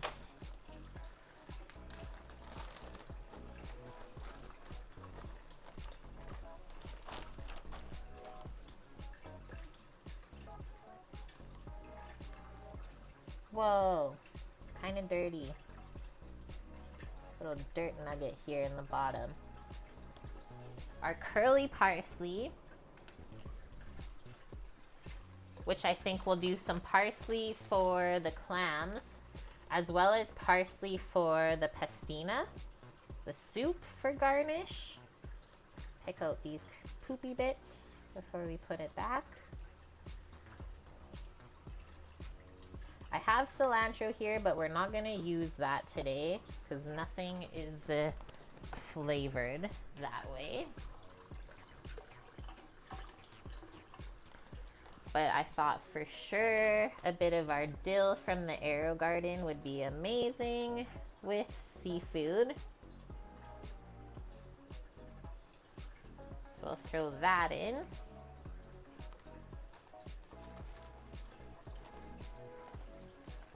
Garlic, parsley, dill, lemon, butter. That's what Sam was saying. He's like, is it not Sunday? What is going on in chat today? There are no rules anymore. Anything goes. We'll do the parsley first. Please don't put dirt everywhere. Pick the parsley, then we'll chop it. Right? Joke's on you. We like it. You bunch of freaks.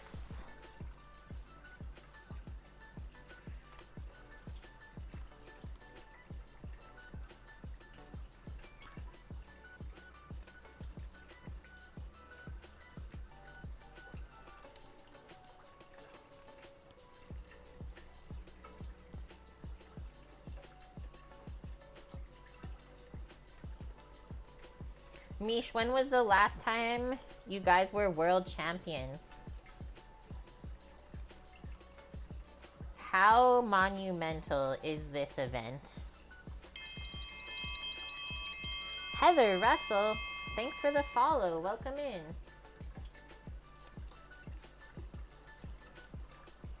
Right? We are done being prudish. If you don't like it, this ain't the spot for you. Trust. Pick the dill next. 2019, 2021, 2023, and 2025. Is there only one other team that has been your rival the other years? Or has it been a couple different countries?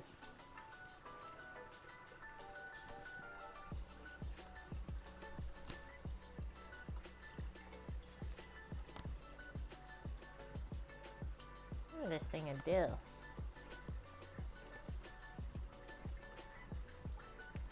Whoa, that's the seed. I don't think we're gonna put that in there.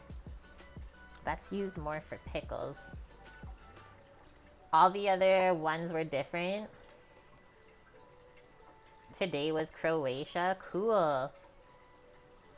Mary, Le Creuset Tiny Cocottes. Set is 6 with a cookbook. $175 from QVC to send to you up there. Put it on a wish list. That's not bad. That was so fun using the griddle yesterday for our tacos. I love our Le Creuset stuff. That's why we always get it. I was also saying this morning, I was like, I might not have the freaking fanciest house or anything like that, or wear the fanciest clothes, but my goodness, I have a very well set up kitchen for the rest of my life. And I guess that's where I put my priorities. Oh yeah, all my other containers are clean in here. So we'll get a couple more of these little squares out. One for the parsley, because the parsley will divide up, and then one for the dill.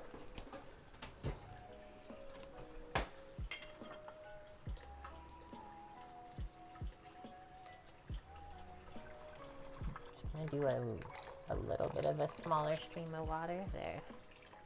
If you hear the drip sounds, it's from the clammies.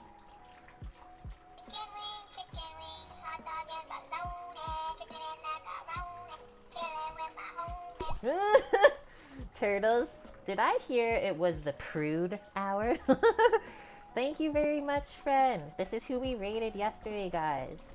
Thank you for the 4-month resub. I hope you're having a great weekend. And thanks for popping by. I know this isn't your first time here, so I'm not worried. So after we do the herbs, guys, we're gonna get the soup started, because that's the longer, or longest, we should say, cooking item today. And then from there we can do the mushrooms, green beans, and kale. And then lastly, just get the broth into the pot to steam the clams. I gotta open a bottle of Prosecco still for both the clams and I think the veggie dish gets a little bit of wine in to steam the beans.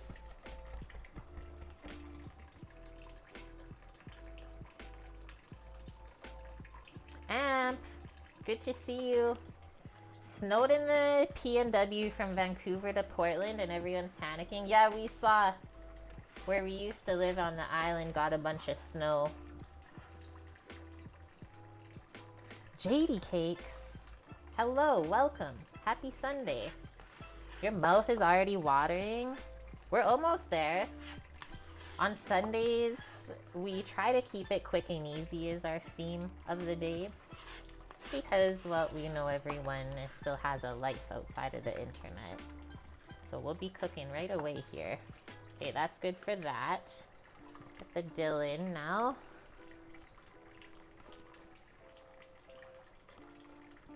Suzanne, hello, hello. She says, do we go all in on food here?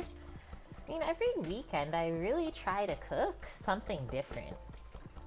There's a few recipes in our arsenal that I'll make again, because why not? They paid us back with a raid. Thank you so much, friend, for bringing your community here. I'm in herb land. We got dill, parsley. I also have a bunch of lemon here for our seafood. Thanks so much for your raid. I hope you had a wonderful stream.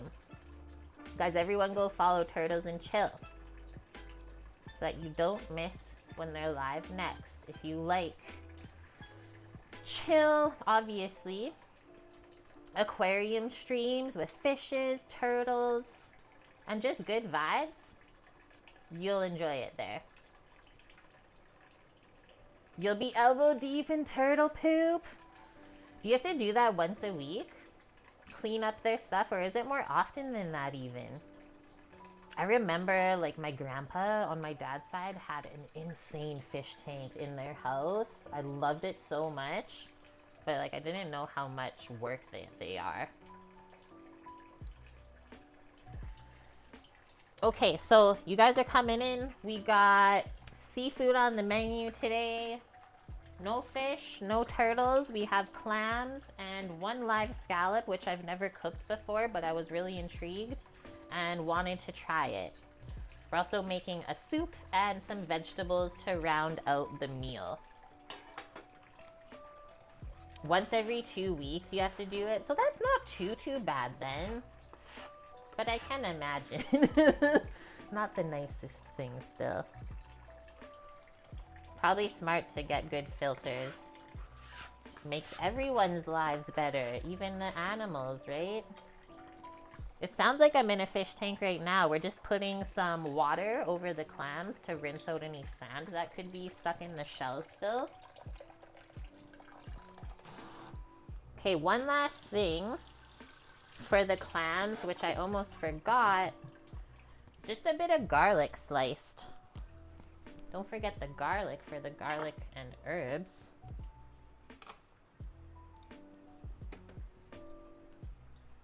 But we'll clean off this herbaceousness first.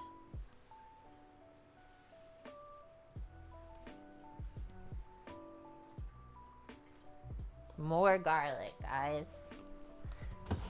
Just when you thought we had enough, it wasn't enough. These are gonna be so small, but that's fine.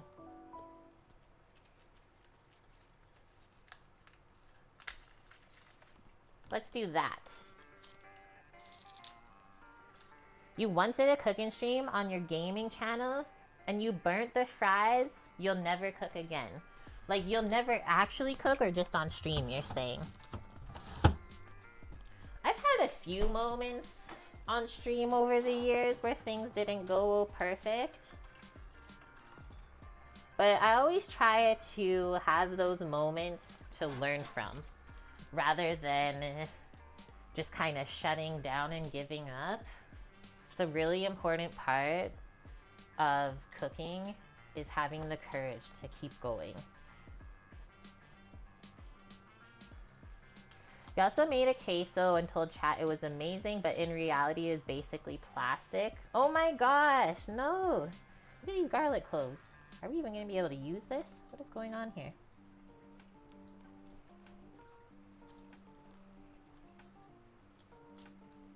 It'll be okay, the tacos came out good. Like I said, there's been times on stream where things didn't work out for me either, so don't worry, honestly. Just gonna smash these to make it a lot easier to peel, especially when they're this small. Found this sneaker clothes bonk. It's like little babies.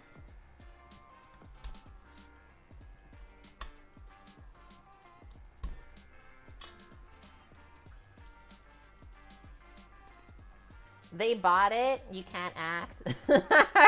Me neither. I can't ever lie. I'm the type of person that will like my face will turn red if I just have a conversation with someone. Trust.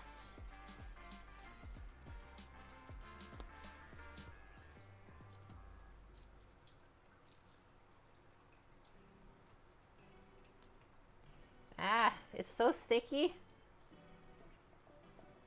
It's like you like when the garlic is fresh, but then it makes it really hard to peel it. So we're just gonna slice this up into nice little pieces.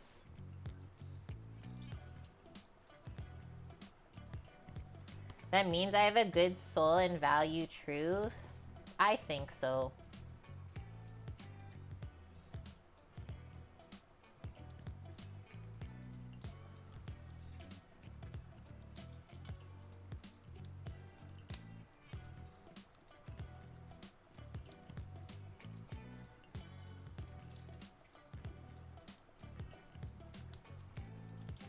so much prep for today, and then the cooking part is gonna be so easy.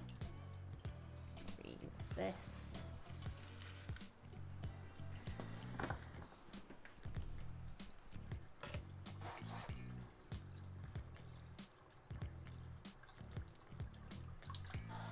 Amp, that sounds so fun.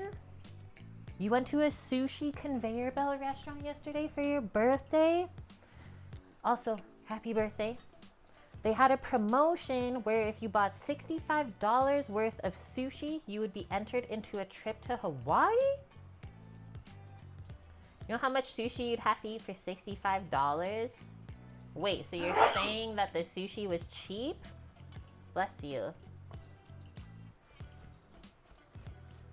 We don't get that much sushi for $65 here. I would think that that would have been easy. Yeah, get the demons out.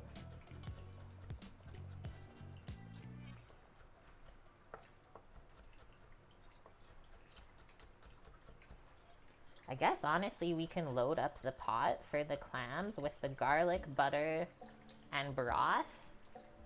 Same with I think the lemon zest, everything but the herbs. So that we can just turn it on and get them steaming, and then we'll finish with the fresh herbs at the end. The only other thing is I still gotta do a bit of reading for this scallop. I think there's a spot here now, Samo, that does conveyor belt. I'm gonna move this over. Huh? Look for it. Hi, Walter Melon. How's it going? Happy Sunday.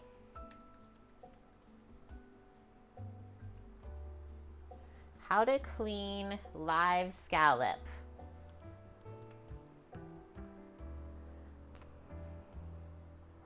Global Seafoods North America. Okay. How to clean and prepare live scallops. Ooh, Kinjo. Oh, the sushi boats. Namo, caretaker. Conveyor belt sushi, Yabong. Santa sushi in Japan.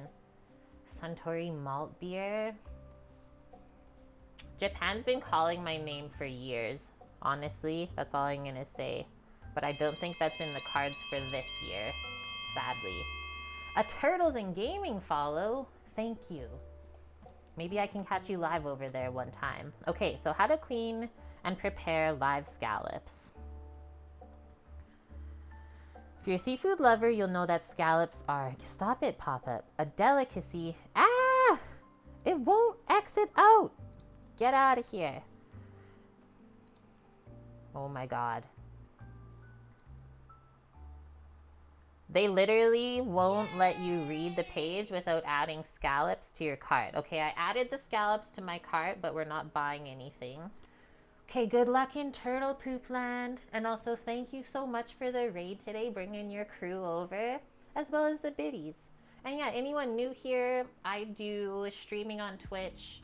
Fridays we do gaming at night, 4 p.m. Pacific, and then Saturdays, Sundays are cooking in the kitchen at 11 a.m. Pacific.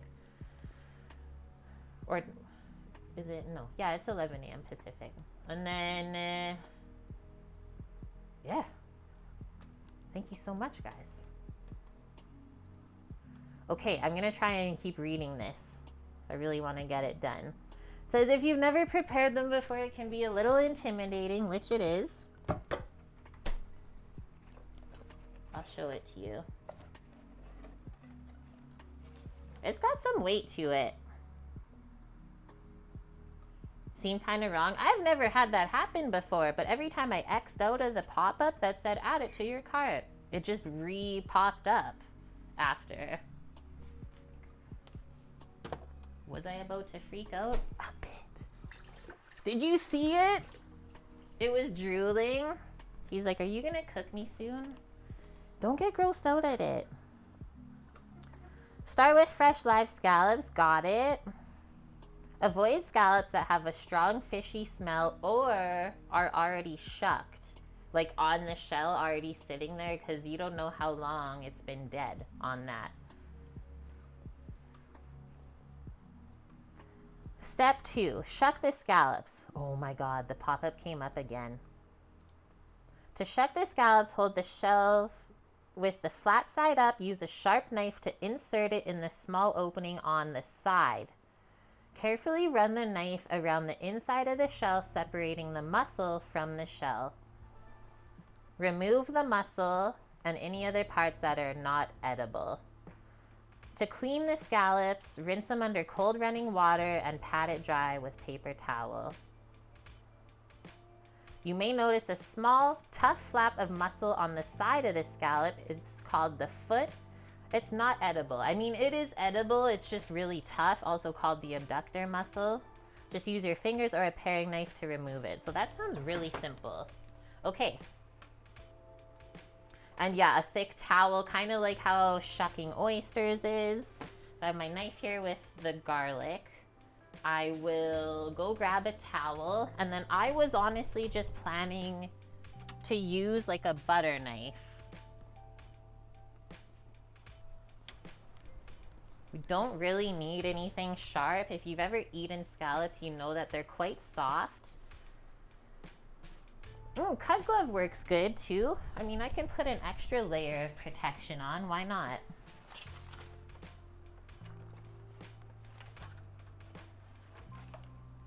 Okay, so I need the right glove because I'll be using the knife in my left hand. So you got the high flex cut glovies.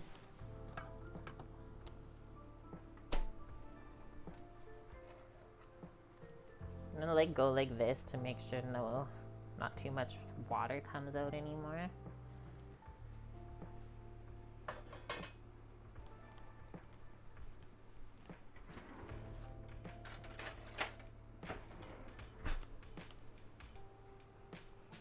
Okay, so I think they meant like this small opening on the side, if we look at it, is where we want to start with the knife. So that's the back, that's the front. I don't really know if I need the towel, but we'll keep it here. Once you become a professional shucker, you can do it barehanded. So I'm going up with my knife, kind of angling it rather than down.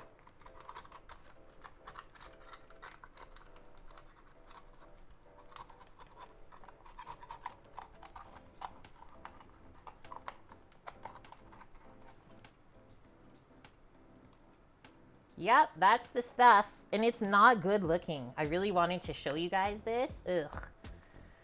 Scallops are pretty freaking nasty looking when you open them up like this. This is what's actually in there. So I'm going to take away the gross stuff. Just in the sink. But there are, like, I've seen some Korean people eat this once it's rinsed off. So to each their own. I don't need the cut glove anymore. I'm gonna use my hands.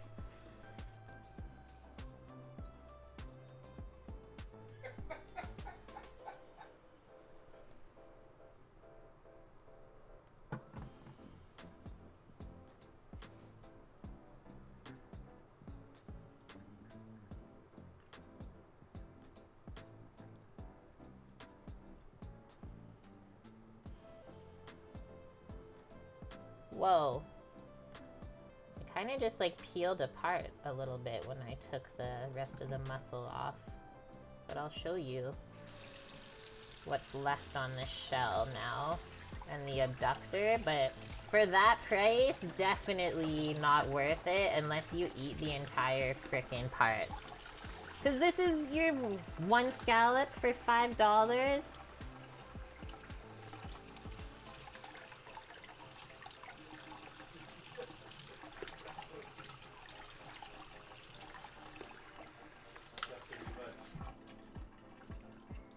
My goodness. This is what's left. So see how it kind of like tore? And then on this side where it's really white, that's the abductor. But all I'm gonna do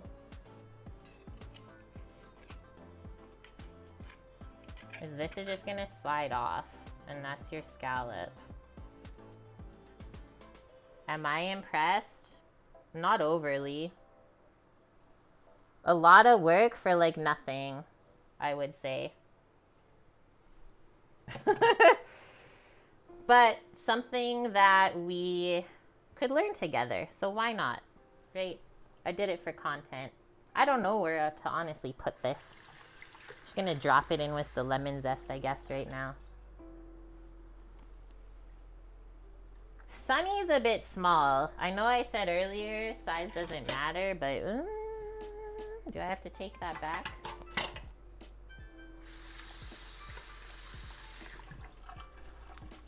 Okay, that was that fun. I'm just gonna do a full rinse up over here.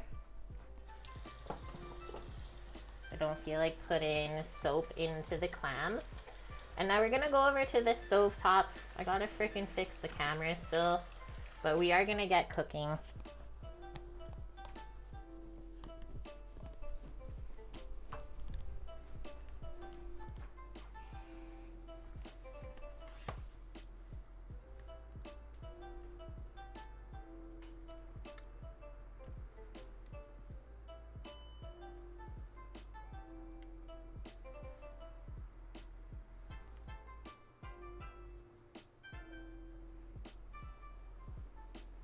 What's our steps here? I'll plug it in first of all. Well, I wasn't sure if we could use it not plugged in.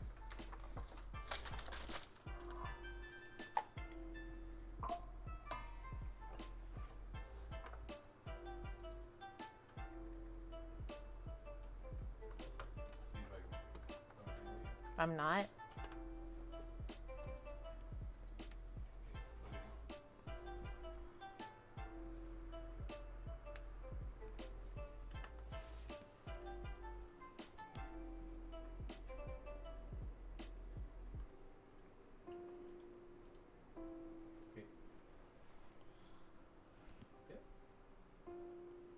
Whoa! Liver pate. No, thank you. Okay, the small little pot in the front there is for our soupa. All we have to do still is measure out half a cup of noodles, so we'll do that while this is heating up. I'm going medium heat. We'll start with some olive oil.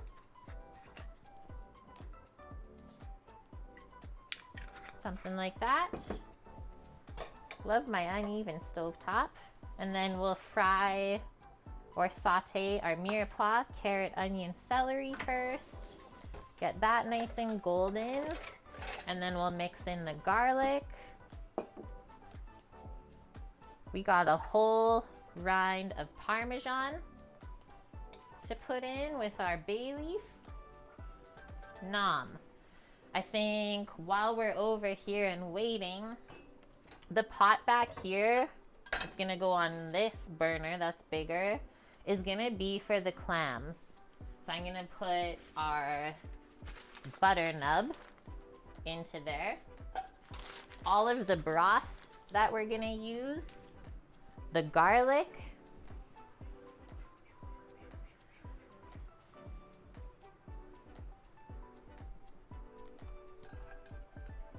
there's no heat on this pot yet for the clams either, guys. I'm just getting it set. All the aromatics that we want. Oh yeah, and then while I'm over here, I'll take all the water out of the clammies, see how much sand came out. Like, you should feel it in the bottom of the bowl. So there's nothing there. And I mean, they were in running water in the tanks. Usually I find if that's the case, they're nice and clean. A little bit different than when we would get them in the restaurant, just in the bags.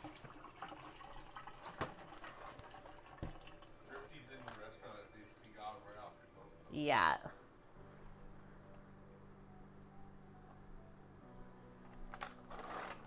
If you have to put so much onions in the pate that you can't taste the liver, then what's the point? I agree.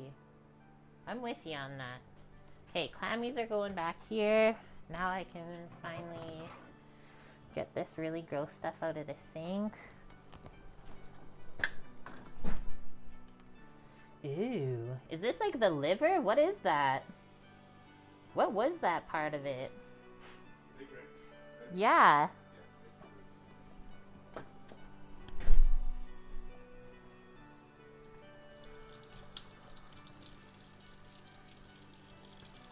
Okay, hopefully that oil is heated now. So we'll get the soup started and then everything else will fall in succession, let's say.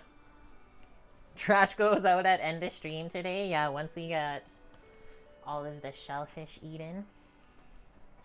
Get it gone. I'm gonna pour this in. Nice. It was ready.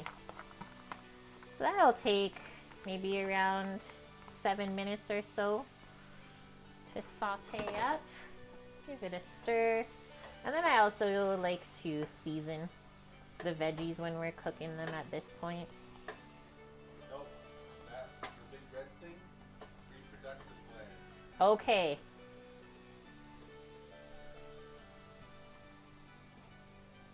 The ring around the outside of the scallop, that's the eyes. The eyes? Yep. Ah! Then the next He was piece, looking at us? then the next piece in was the gill, like kind of like a brownish piece. Yep. The red piece was the reproductive gland, and then you have the adductor muscle and the scallop. Yeah. There's so much other stuff other than the scallop in there. His eyes?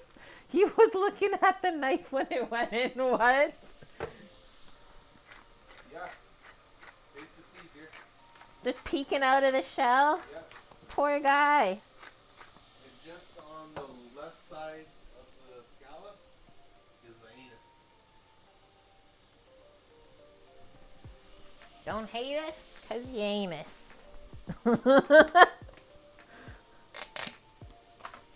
We got broth into the pot. I might put a bit extra water in there.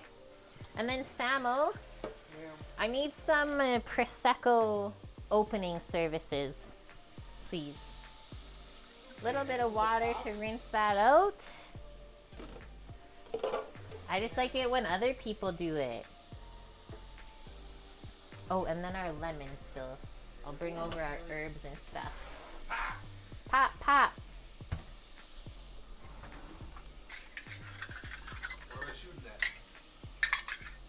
You're not shooting at nothing. We're being safe. And why am I doing it then? Do not Google clam eyes. Meesh.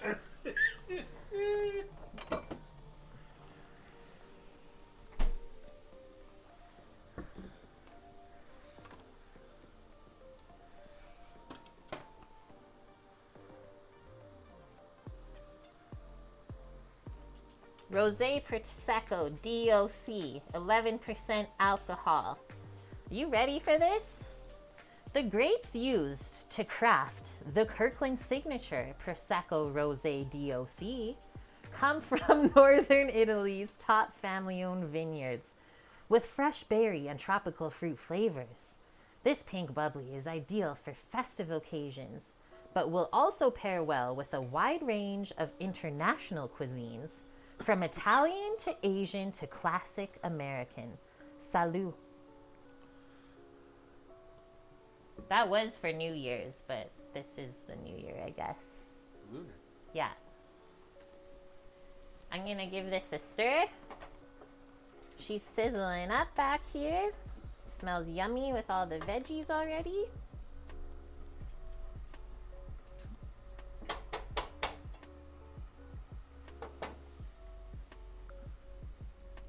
Measure out our half cup of pasta. You need to be put in a timeout. Imagine if you could time yourself out. Like I took this too far. I'm sorry.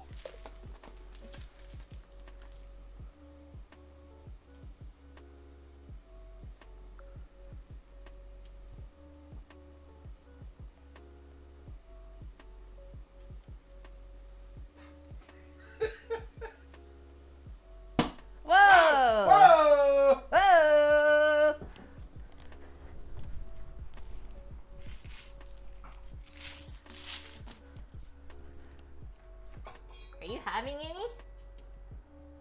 Yeah.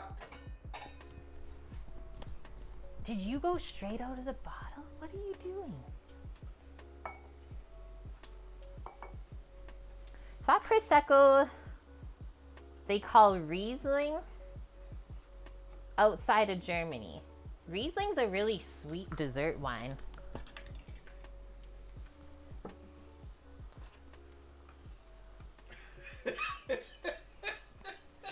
Oh, wrong one. I'm gonna do this.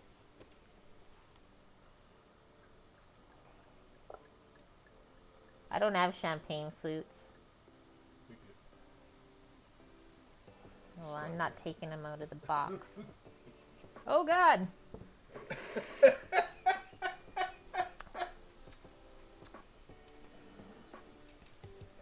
Cheers. Cheers.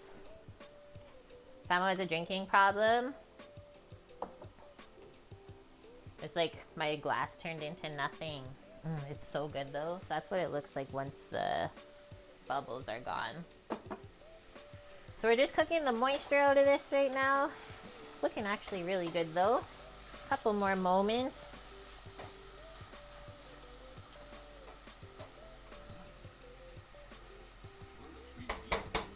Good beans.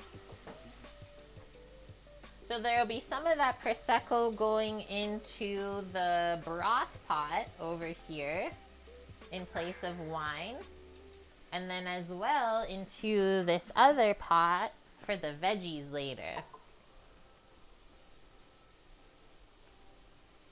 And yeah, that's such a rule. That's what we're taught in school, is if you wouldn't drink it yourself, by itself, do not cook with it. Anytime you cook with alcohol, you should be able to drink it on its own.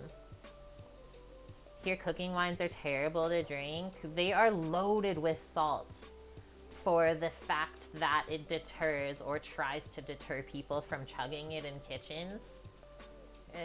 It still happens.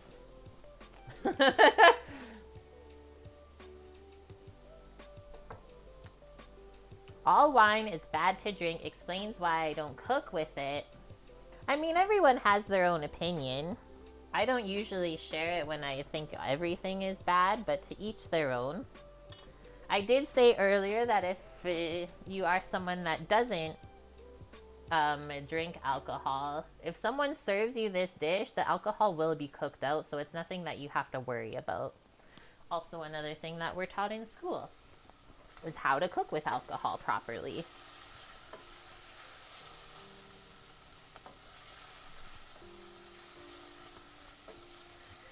Like we were saying at the start of stream too, just everything in moderation.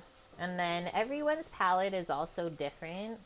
That's why we really try to not judge other people. That's getting there though. Yeah, you don't use cooking wine. That's so true, Bonk, unless it's an Asian cooking wine. Because then I feel like it's different. Royce Lee, 1980, thanks for the follow. Scoots, you don't drink wine either, but you do use it to cook with. Yeah, like I said, this has been sitting on the counter since New Year's. That's what we bought it for, but I was sick at that time. As you can see, we don't drink a lot either, because if we did, that would be gone.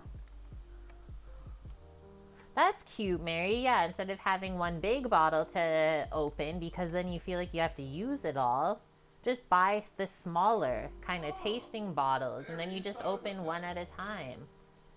Good job, guys. Good notes. Burgundy pepper roast. But that's pretty much the limit of your experience with alcohol. That sounds so good. Little bit of Cab Sauvignon or marinara sauce for spaghetti, Bonk says. Yeah, or just bolognese in general. I think we're almost at the point where we can add the garlic. We'll go a little bit higher on the camera view. I'll raise you guys up a bit so you can see in the pot more.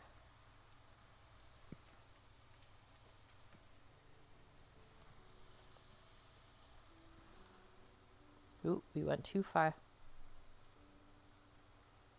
There. It's almost garlic time. It was also a good challenge when we worked at the brewery and opened it to, instead of always cooking with wine, we had to then start learning about how to cook with beer because we wanted to feature the beer made there in the dishes on the menu. So that was different too, because beer is a lot different than wine. A bit of a process, but we got there and you started to learn kind of which beers were good to use to cook with, because not all of them are. Holy smokes, Michael. Like using a hef for desserts? Yeah.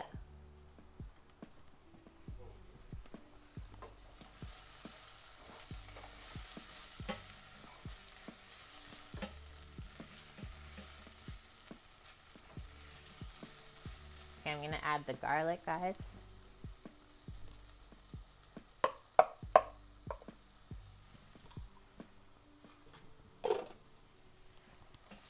Stir that in. Garlicky goodness.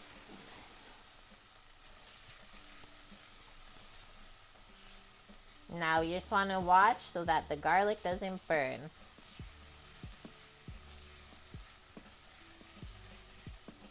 Which is exactly why we didn't add it at the beginning with the onions and everything else, because it would have by this point.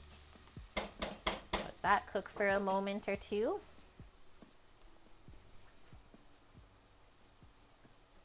What about cooking with whiskey or bourbon? That one's pretty popular too, right? Like, what have I seen? Maybe like a bourbon demi-glace for steak, something like that. I don't cook a ton with just like liqueurs or hard alcohol. Yeah, whiskey sauce, right. And I don't like whiskey or bourbon myself either, so I'm never inclined to kind of try those versions.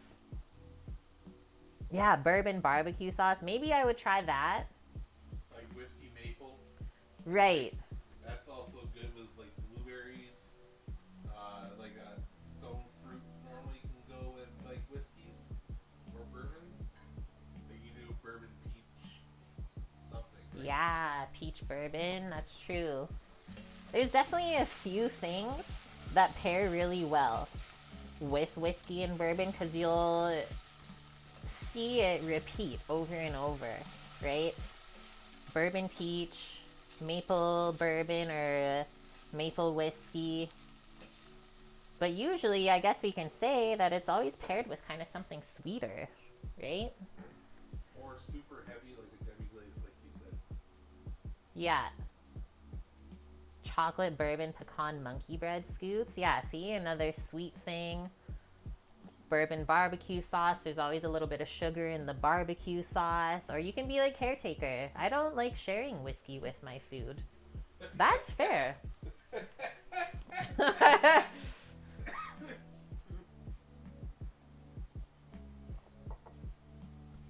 Bourbon pecan praline ice cream. Like, yeah, I've seen so much. What? Is that you or the door? That was my cup. Let's stir this. You can smell the garlic starting to get fried.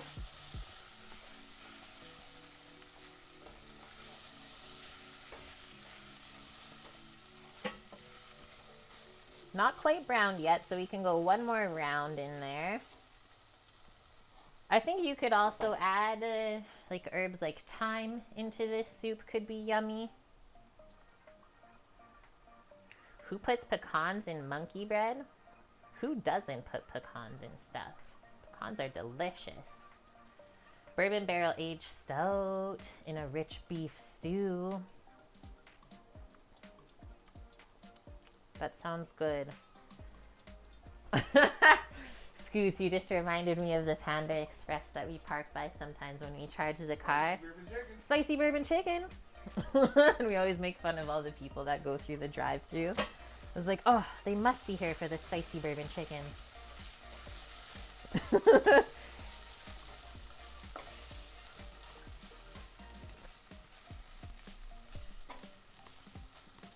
Okay, I'm gonna start putting in bay leaf, throw in the Parmesan rind.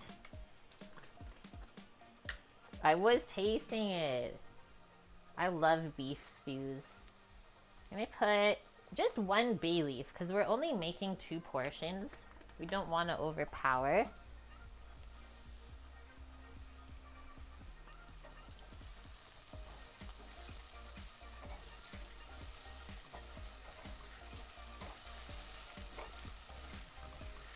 I can smell the Parmesan already. It's like fried cheese smells.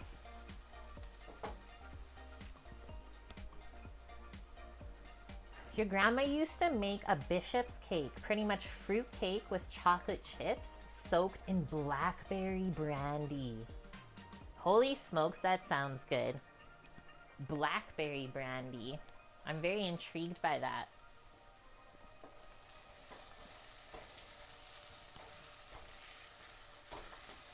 Okay, it's starting to brown on this side, so we're gonna pour in the broth. We got 3 cups of broth here. Whoa, splashed a little bit.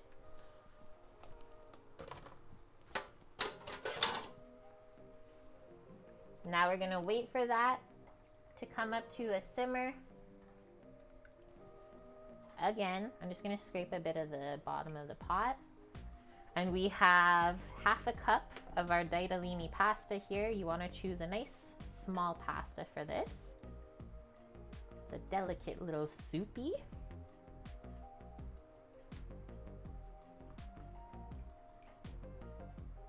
And the pasta, I mean, same cooking time as with it in the water, around, what, 10 minutes? I think some noodles are 7, some are 11. It was a very big piece of Parmesan rind, you are right. I still have that on 6, but it will take a bit to come up. I'm gonna take a quick bathroom break right now. I'll be back, guys, don't go anywhere.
I have returned a mandatory feta complaint. But were you proud of me yesterday, though, for using feta on the tacos? Because, man, that was so good. Maria's Blackberry Crown Royal? They made that? Okay, next up, we're gonna go over here to the blue pan. This is for our veggies. I don't know if we'll need the lid, maybe. Does this also fit on here okay? Kind of.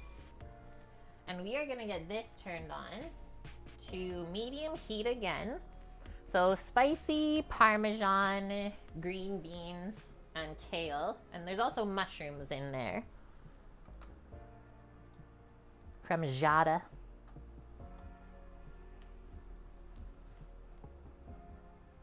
I hope none of us get stuck in the time loop. Thanks. Mish says, I'm very proud of the feta yesterday, even though I want to have a talk with Sam. You're free. Okay, so going into this pan first, starting with onions again. And then after that, We'll put the beans and the mushies in, chopped up.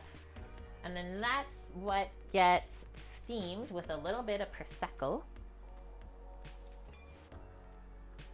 Add your mushrooms, green beans, salt, and pepper. Cook for 2 minutes. Add the wine. Continue cooking until it's almost tender. Add your pepper flakes and kale. Finish with lemon juice and Parmesan cheese. Sounds so good. Are your clams ready? We're getting there, dude. We are making time. It's in the next half an hour, I would say. And so then in a few moments, I will turn on the pot for the clams, but I know it won't take super long to get that heated, and I don't want to evaporate too much of that broth.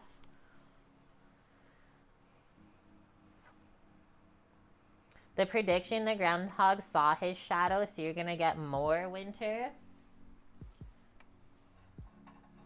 Yeah, I could feel that for this year. It makes sense. Okay, I'm going to put a few things away. Our Nutella, our cookies.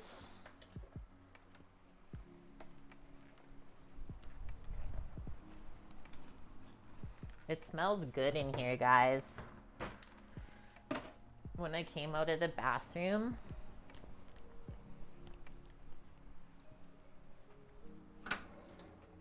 I'll use a slotted spoon for the veg.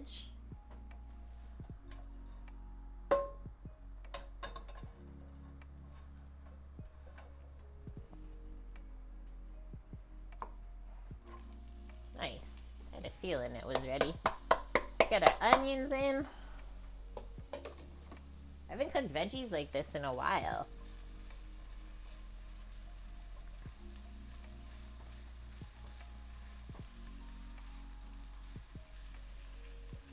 So these will get pretty nice and browned.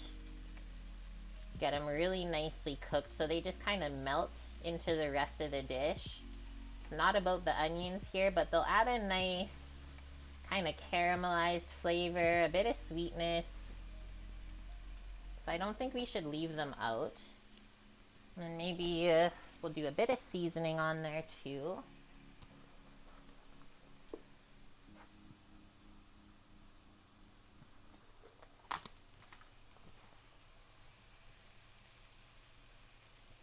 Okay, if we look at the pot of soup, it's coming up, but I do want to cook that broth a bit with the Parmesan rind, the veggies, and the bay leaf, so I just turned it down more to a simmer for our soup. Some pepper onto our onion.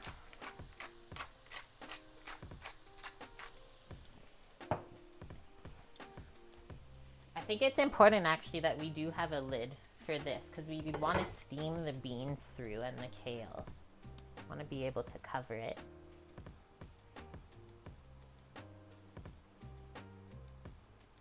Groundhog Day. I think I've seen that movie once.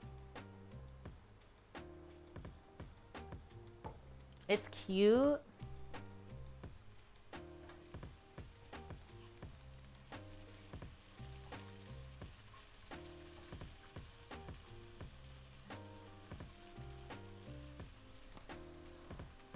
Can you tell where all the heat is on this frickin' pan?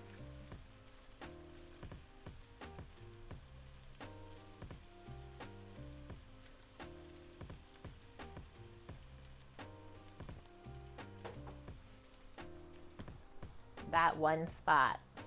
Only once. I'm not a big movie person, I'm sorry. I try my best though. I mean, these last couple of weeks, most amount of movies I think I watched ever. In a 1 month period. I didn't even turn the fan on yet today. Maybe that's why it smells so garlicky inside. We're making everyone else smell our goodness. You mostly just know it through cultural osmosis. Right, I believe I watched it in school.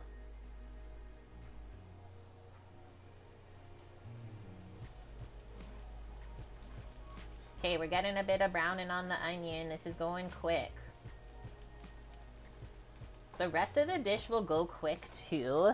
I'll turn this down a bit.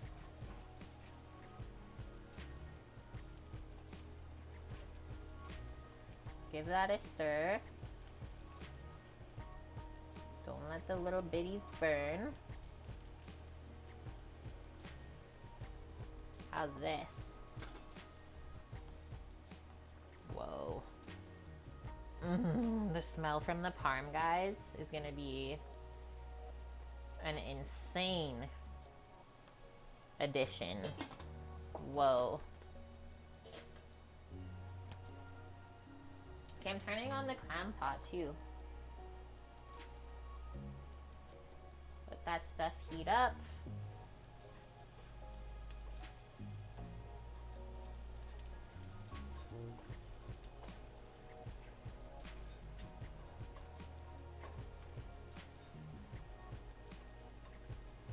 We're getting there.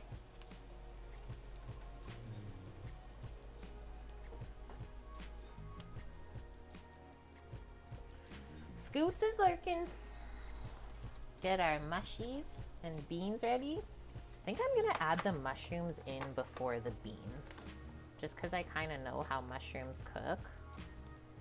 I'm just gonna scoop the beans off of the top there and add these mushies in, because they're gonna soak up all the fat first and then they'll start to release their liquids. Stir that in.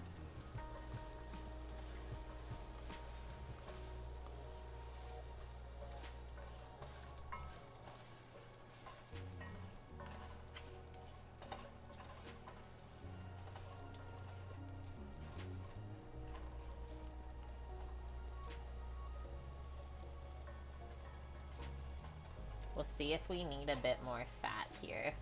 Like I said, mushrooms love to soak up literally all of it.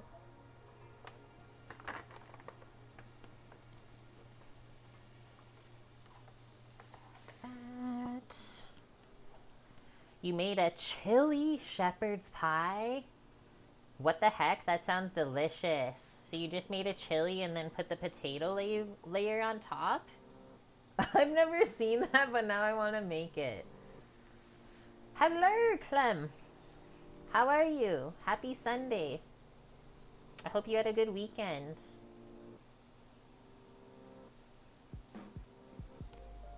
I am doing good. We're having a nice, fun, chill cooking stream today. Staying cozy inside. It's really cold up here in Canada right now. And honestly, just can't believe it's another last day of the weekend already. What the heck? Let the mushrooms cook a moment more. I'm gonna put a touch more oil. Ooh, imagine a lamb chili. That sounds crazy bonk. You're doing good and your weekend was chill? Perfect. And we usually have a pretty chill weekend when it gets cold out like it is right now. It makes you not want to do too much, right? Staying warm and cozy inside. Ouch. He's kind of splattered on my hand, so be careful. Okay. Mushrooms are frying up a bit. They look really good. I think we can put our beans in to the pan now, and then a little splash of the Prosecco to get it steamed through.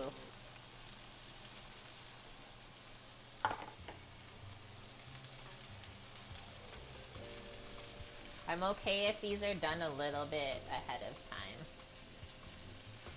Let's turn it down a bit now too. And then after this, we're gonna drop the pasta, I think.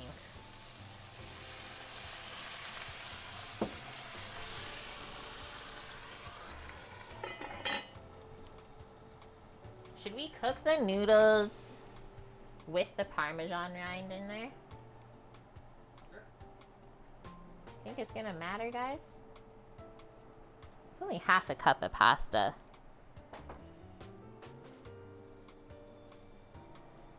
Just gonna turn up that pot a bit because it's barely simmering. The pastina goes in the pot. Take about 10 minutes to cook.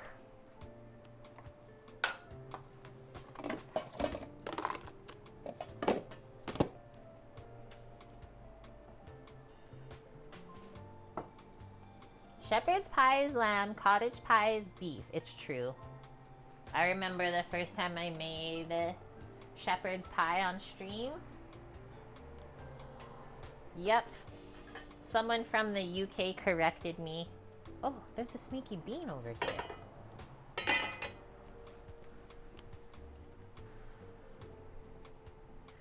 Pal says meat pie equals whatever you feel like. I mean, at this point in life, really.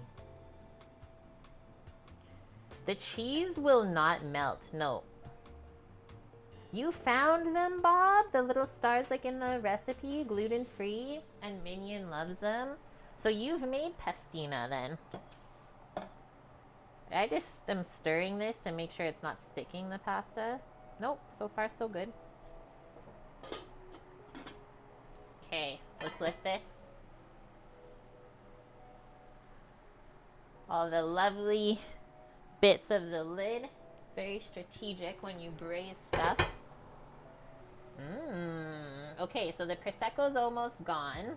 Cooked down. Good. This is where I think we put our chili flakes in. Add the red pepper flakes and the kale. Continue cooking until it's wilted. Okay, our broth pot for the clams is also done. So we'll drop those in there right away too. Awesome. It's all timing out. Okay, we got the chili flakes and the kale. I'm also gonna do some seasoning on top of this part now before we steam it.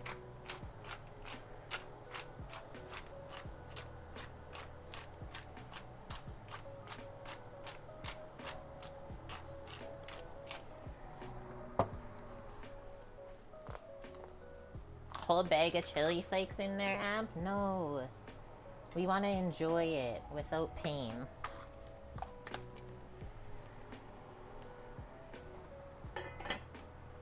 Okay. I'll go up a little bit because I'm going over here now. Also going to do one more stir before I do that. Beautiful. No sticking. Love it. So this is all boiling. I'm sure you can tell when I lifted the lid. And now all we do is just gently drop this all in the pot. The clams are not fully submerged in the liquid.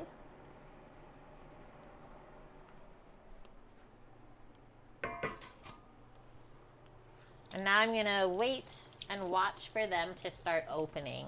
I'll do a couple stirs around in the pot for the ones that are on the very bottom and the very top, just to make sure that they cook really nice and evenly. And then I will turn this down a touch for the pasta. There was 5 pounds of clams, so that's gonna take a moment to come back up to temp.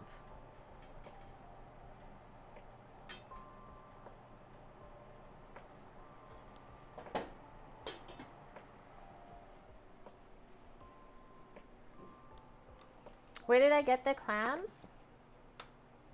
I got the clams at T&T Supermarket here in Edmonton. It's an Asian market that has a live seafood counter.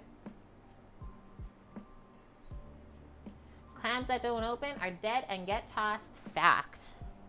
But they're really good, like when you go to buy the clams. So you scoop everything into a mesh plastic basket that you want, and then you bring it up to the seafood counter and they pack it all for you there. So like as they're packing up your clams, they'll kind of go through what you picked and see if there's any that are open, because then that means they're dead too. It's good. I like going there.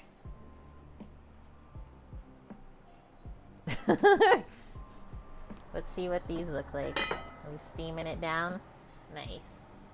I'm gonna just stir this in a little bit.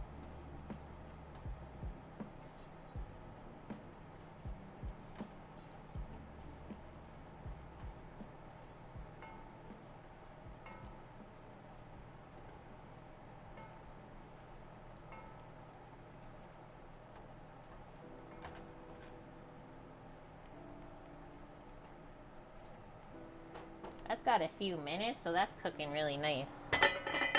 Don't want it to get all brown and wilty.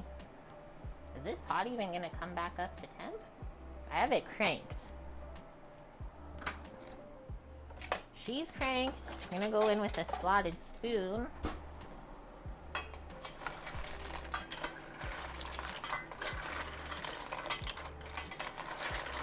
Give it a stir-zy.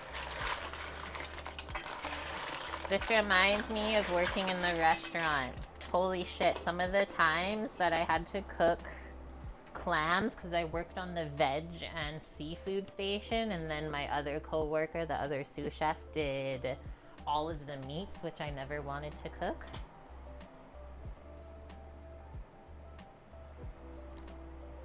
Oh, this is this one. This is this one.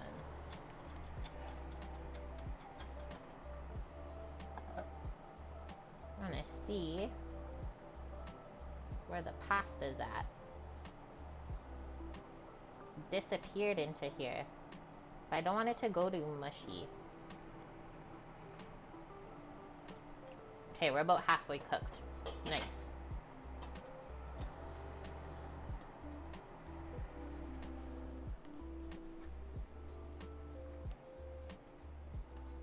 If I stop looking at the pot, it might actually... Meesh.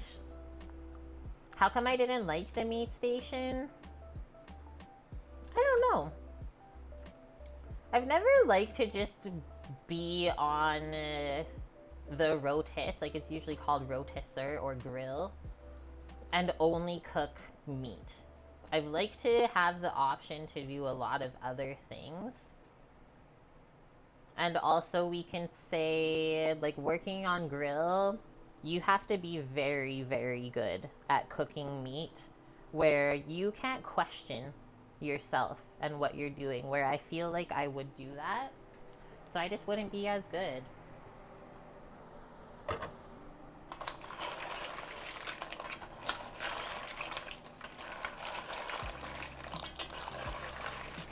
They're starting to open, guys.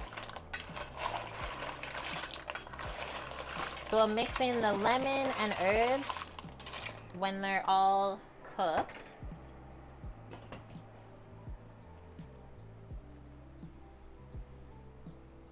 Seafood's quite easy to cook, for sure. I mean, it wasn't easy, the stuff that I had to cook. Like, one of my vegetarian dishes alone had 11 different components for me to prep.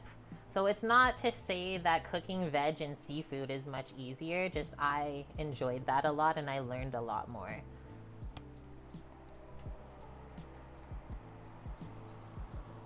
Okay, check on our pasta because we don't want mushy pasta in the soup. It's like hiding in with the carrots. That's so nummy tasting. Like 2 more minutes. Good ear scritches in there, Mish. Can you hear them popping open?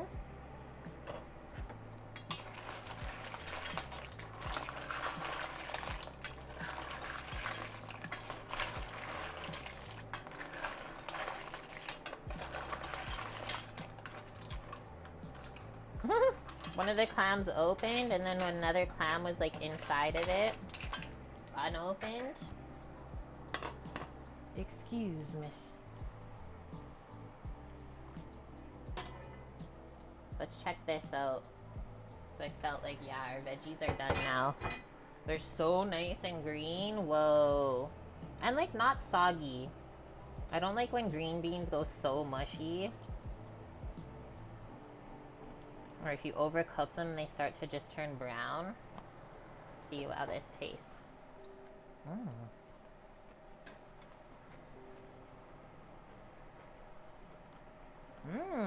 Spices. The clams are good. I'm turning those off and taking them off of the burner. Look at that glow. The pasta is good. I'm gonna turn off that pot and just have the noodles finish in there. Finish off this real quick. We need a squeeze of lemon.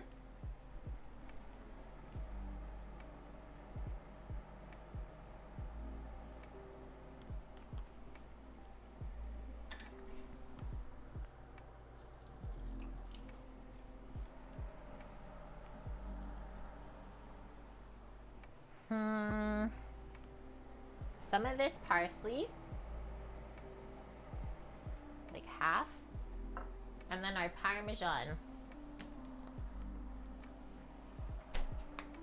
And we'll keep the Parmesan out because I'll put some on the soup. Healthy amount in there. We'll give that a stir.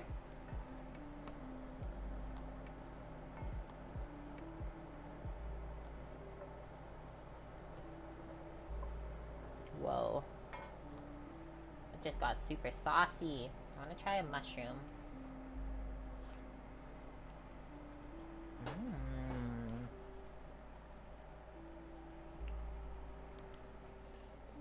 A little more salt. I think that'll do it. Okay, clear the area. Chicken fried steak lunch. The green beans looked as pale as chopped bacon. What? I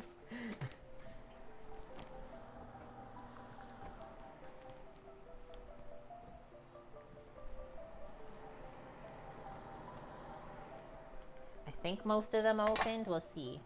I didn't want it to get too overcooked. We'll give them one more stir.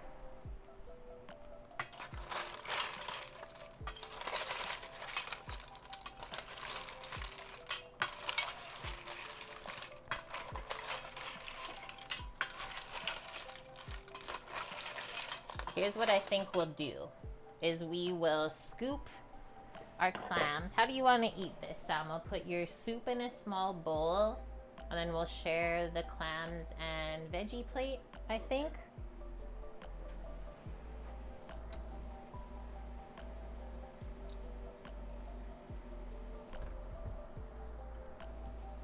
I guess the clams will go into a big ramen bowl then.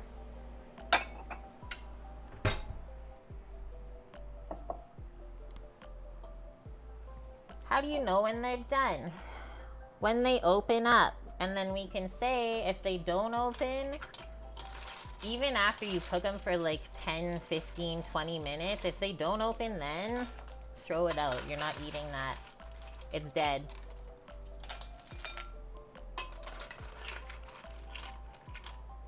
Like this one, I'm not sure, so I'll just pick that out. It might have just been because it was sitting on top and didn't get fully steamed.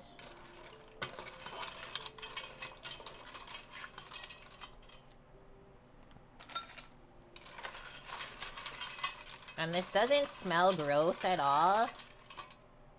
Just smells like a little bit salty, but not fishy at all. So that's really good. That should be good. That's about like half of them or so. I do want to ladle some of that broth over, because that's yummy to eat.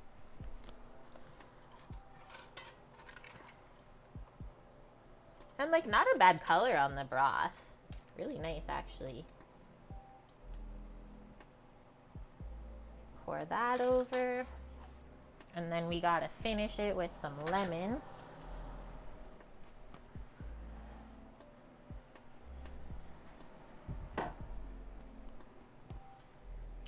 Oh, and our scallop. Okay, so lemon zest. Some lemon juice.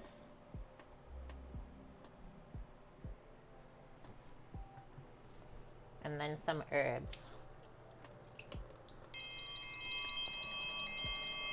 Because the herbs really help to brighten up the dish and how it looks. Storm Chaser Todd, thanks for the follow. Welcome.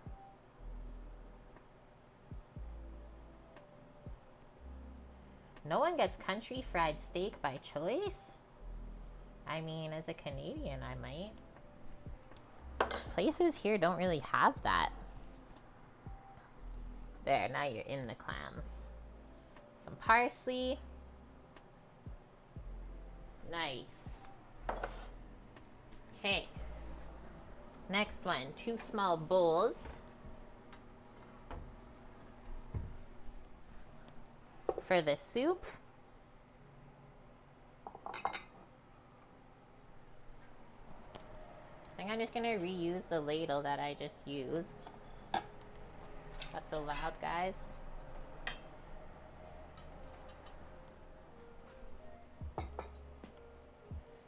Cracker Barrel fun. So I'm picking out the bay leaf. That's how it turned out. Beautiful color. Pick out, if you can. I don't know if I can pick out the Parmesan rind. I'll just work around it. Did you see the pasta on the bottom there, guys? There's so much veggies and carrots. It just mixes in with everything. It smells phenomenal though. It really did end up smelling like Nona's kitchen in here. And there's a little bit left. And so that is also going to get a touch of parsley. I'm just going to keep it right in the center because the broth looks beautiful. This is not a storm chaser kind of meal. I love it, guys.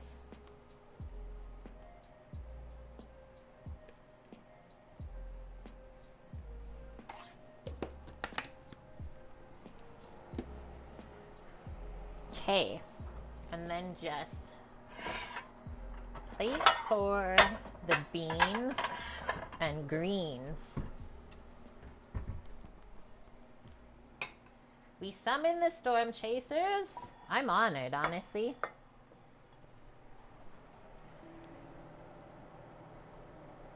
I'm gonna try and go for just one big pour from this pan.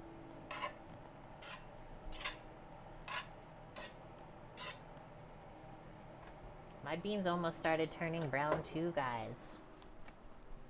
This is how they ended up looking.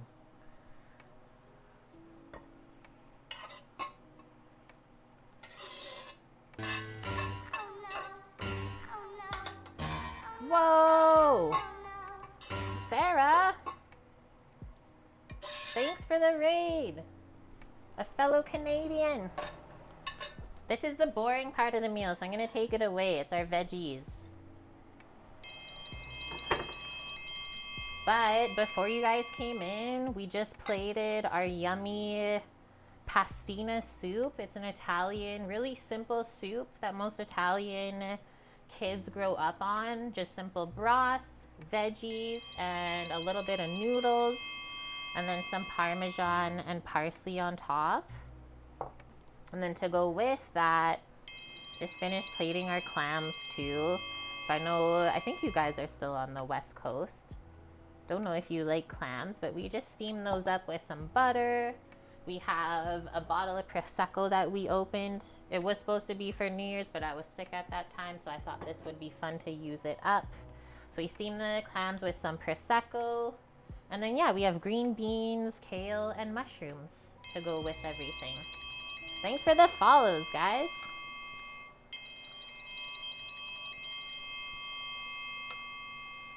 How was your stream today? I'll switch this up for a bit. Hi, welcome.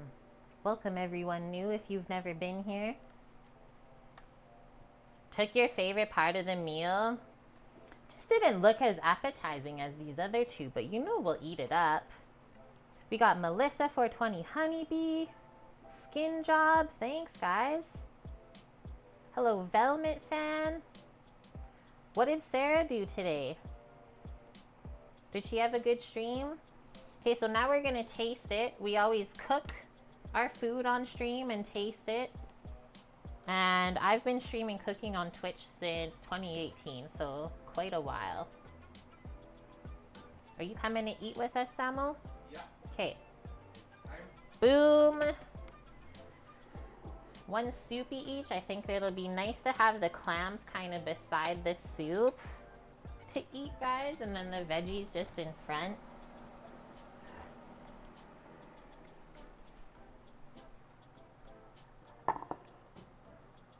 Hello, Tiger. She was cooking too? Did it turn out good? I cook Saturdays and Sundays on Twitch, and then Fridays we do community games and play all together. Prepare for the bear. Everything looked good? Yes. I mean, I would have no doubt. If you guys are new here, there was a few times, what, three? 3 times you picked up Trev? Or just 2? So this is my husband, Sam. And yeah, once upon a time, a few years ago, he picked up Trevor from the ferry and brought him home and like cooked for him and stuff. So that was super fun, and that's how we came to meet Sarah online. We've never met in person yet, but maybe one day. She made a few recipes of things she had while traveling. I love that. And yeah, so here on my channel, that's what I also try to do. Where did Sarah just come from? My little spoonie for the soup. So we use ditalini pasta. It's really small. Don't know if you guys have ever had that before. But pastina, the name of this soup, translates to small pieces of pasta. It's really good.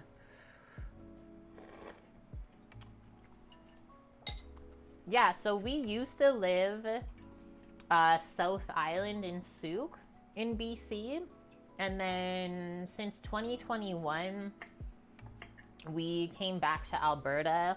That's where I grew up for 23 years of my life. Sam grew up in Ontario, but we met here in Alberta.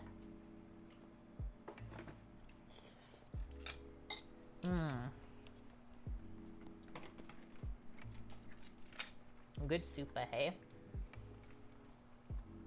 Looks like pasta e fagioli. That was the other one I was thinking of making, Bonk.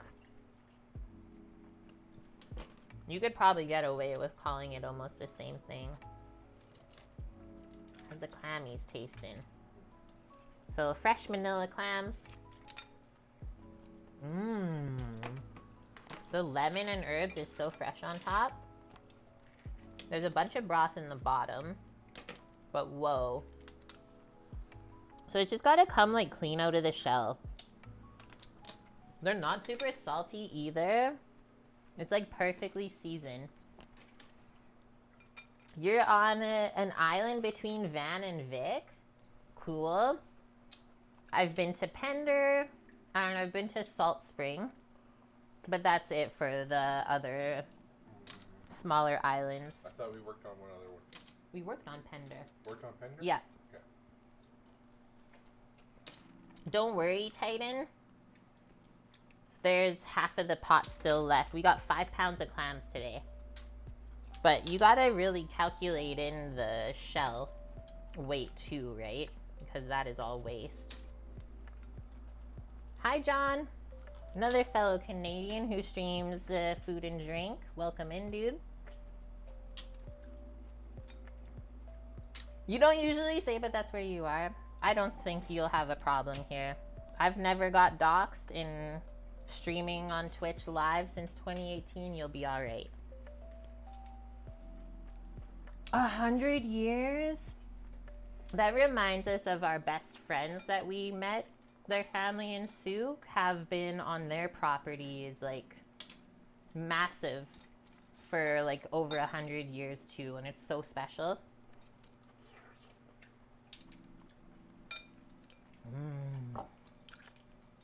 No one's even gone for the veggies. Okay, I'll go and try some veggies. When we went to that island, we were actually working for my dad's contracting company. He does house restoration. So we got contracted to fix a house there. What was it? Was it just reno or was it water? Water. That had water damage.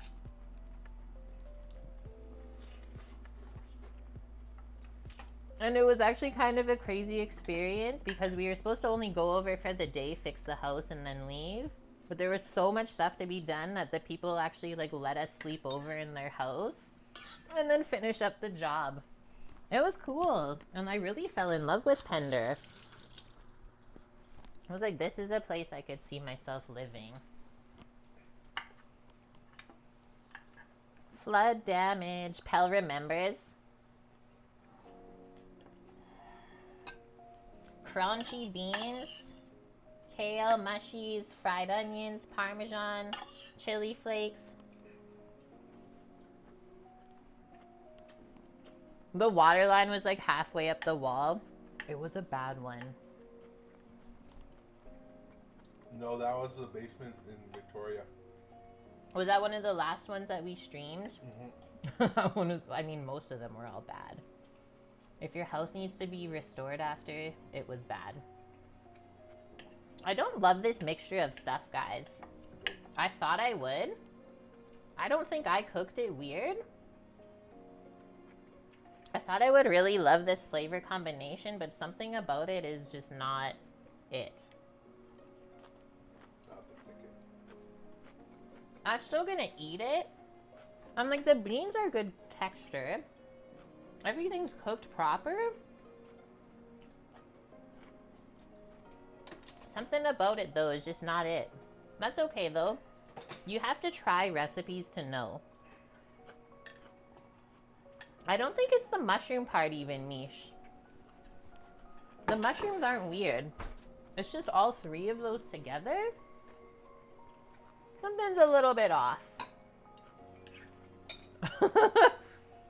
It doesn't happen often, but I will tell you guys when it does. So when that does happen, like, I'll go into Discord right now. The recipe that I did share, I'm gonna go delete it. Because I don't want other people to make this if I didn't think it was good. That was really good. But the rest of it was good, dearly. The clams hit the spot. Delete message. Deleted. Boom. Because I always say our recipes are tried and true. So I'm not going to say something's good if it's not. The Prosecco with the savory elements, well, it was supposed to have wine. So I didn't think that would be weird. Oh my gosh, Pell. Also, one sec. Excuse me. Belch of approval for the chef. Yeah, so don't make the bean recipe. But the soup and the clams are money together. Oh yeah. Usually I do that, right, Mish? I'll read the reviews of a recipe first. There's only one comment. Maybe that's why I made it. Carolyn says, so delicious and full of flavor. I used a Chardonnay in the dish and I could really taste it. I'm always looking for a veggie side that's light and fresh without the pasta. Give it a try. It's fantastic.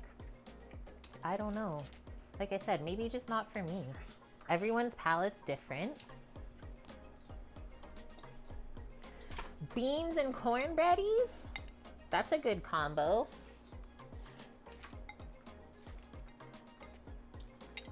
I would say very good batch of clams though there that we got this morning, hey? Oh, did you get one bad one? As he eats a bad one? No, not a bad one. Okay. Okay. It's Samo approved. Because they were what? Regular $13 a pound or something? No, $9. Okay, regular $9 a pound. We paid $5.50. We paid $5.50 a pound. So we got them on sale.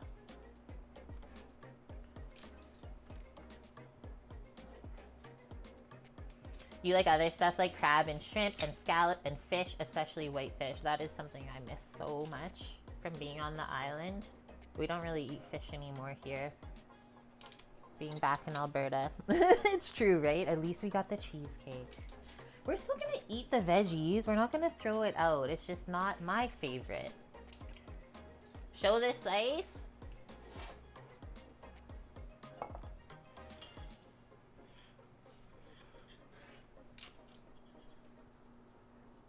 This was our Nutella cheesecake that we made for one of our community members, subscribers. There is chocolate chip cookies for the crust. I just crushed them up and pressed them into the pan. It's a no-bake cheesecake, so it's really light and fluffy. And I just did some whipped cream, Nutella, and like a little chocolate hazelnut Oreo on top. And holy shit, it's good. I don't know if you guys have Discord, but that's where I share all of our recipes as well as our schedule for the week and where we all hang out. So make sure you join it. Do you guys remember the Disney short, I think it is, with the walrus and clams? A Disney short That's with how I walrus feel. and clams? Like a short video? Yeah.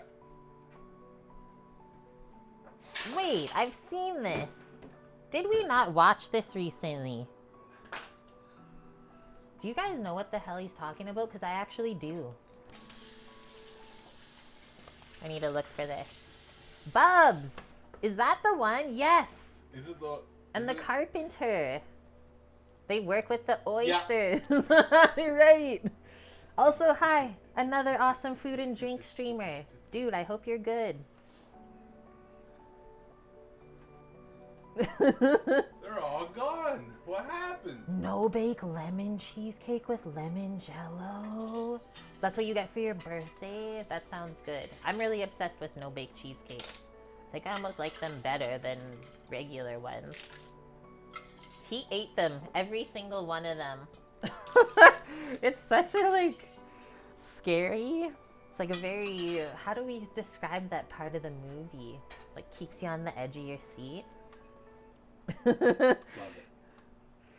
Guys, I can't believe this is the end of the stream already for the weekend. It really goes by fast now. I still gotta make the menu for my clients today and send that, so we got a bit of work to do still. But I hope you guys had a fun weekend here with us. We inspired you to make lots of yummy foods coming up. Okay, we are gonna go raid someone. So let's go have a peek. Thank you, White Dove. Thank you, Kimmers. Oh, Kanara's making bug out bags? We're going there.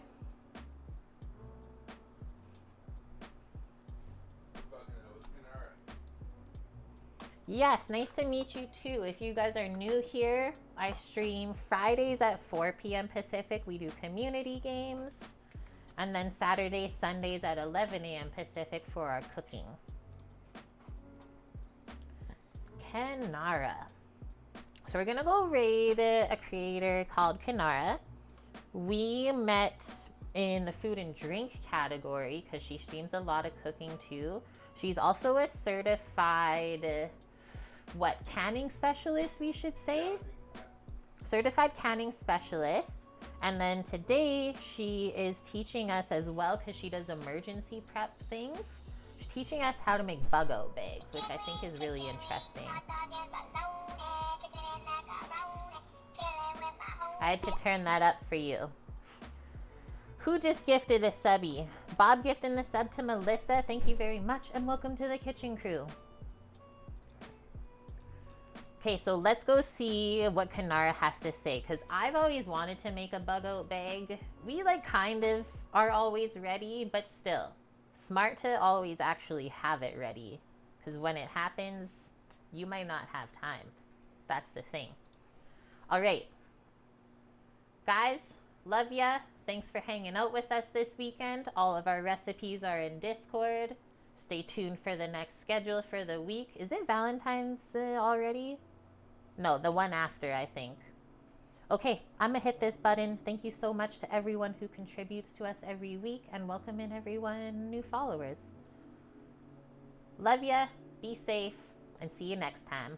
Bye! Bye!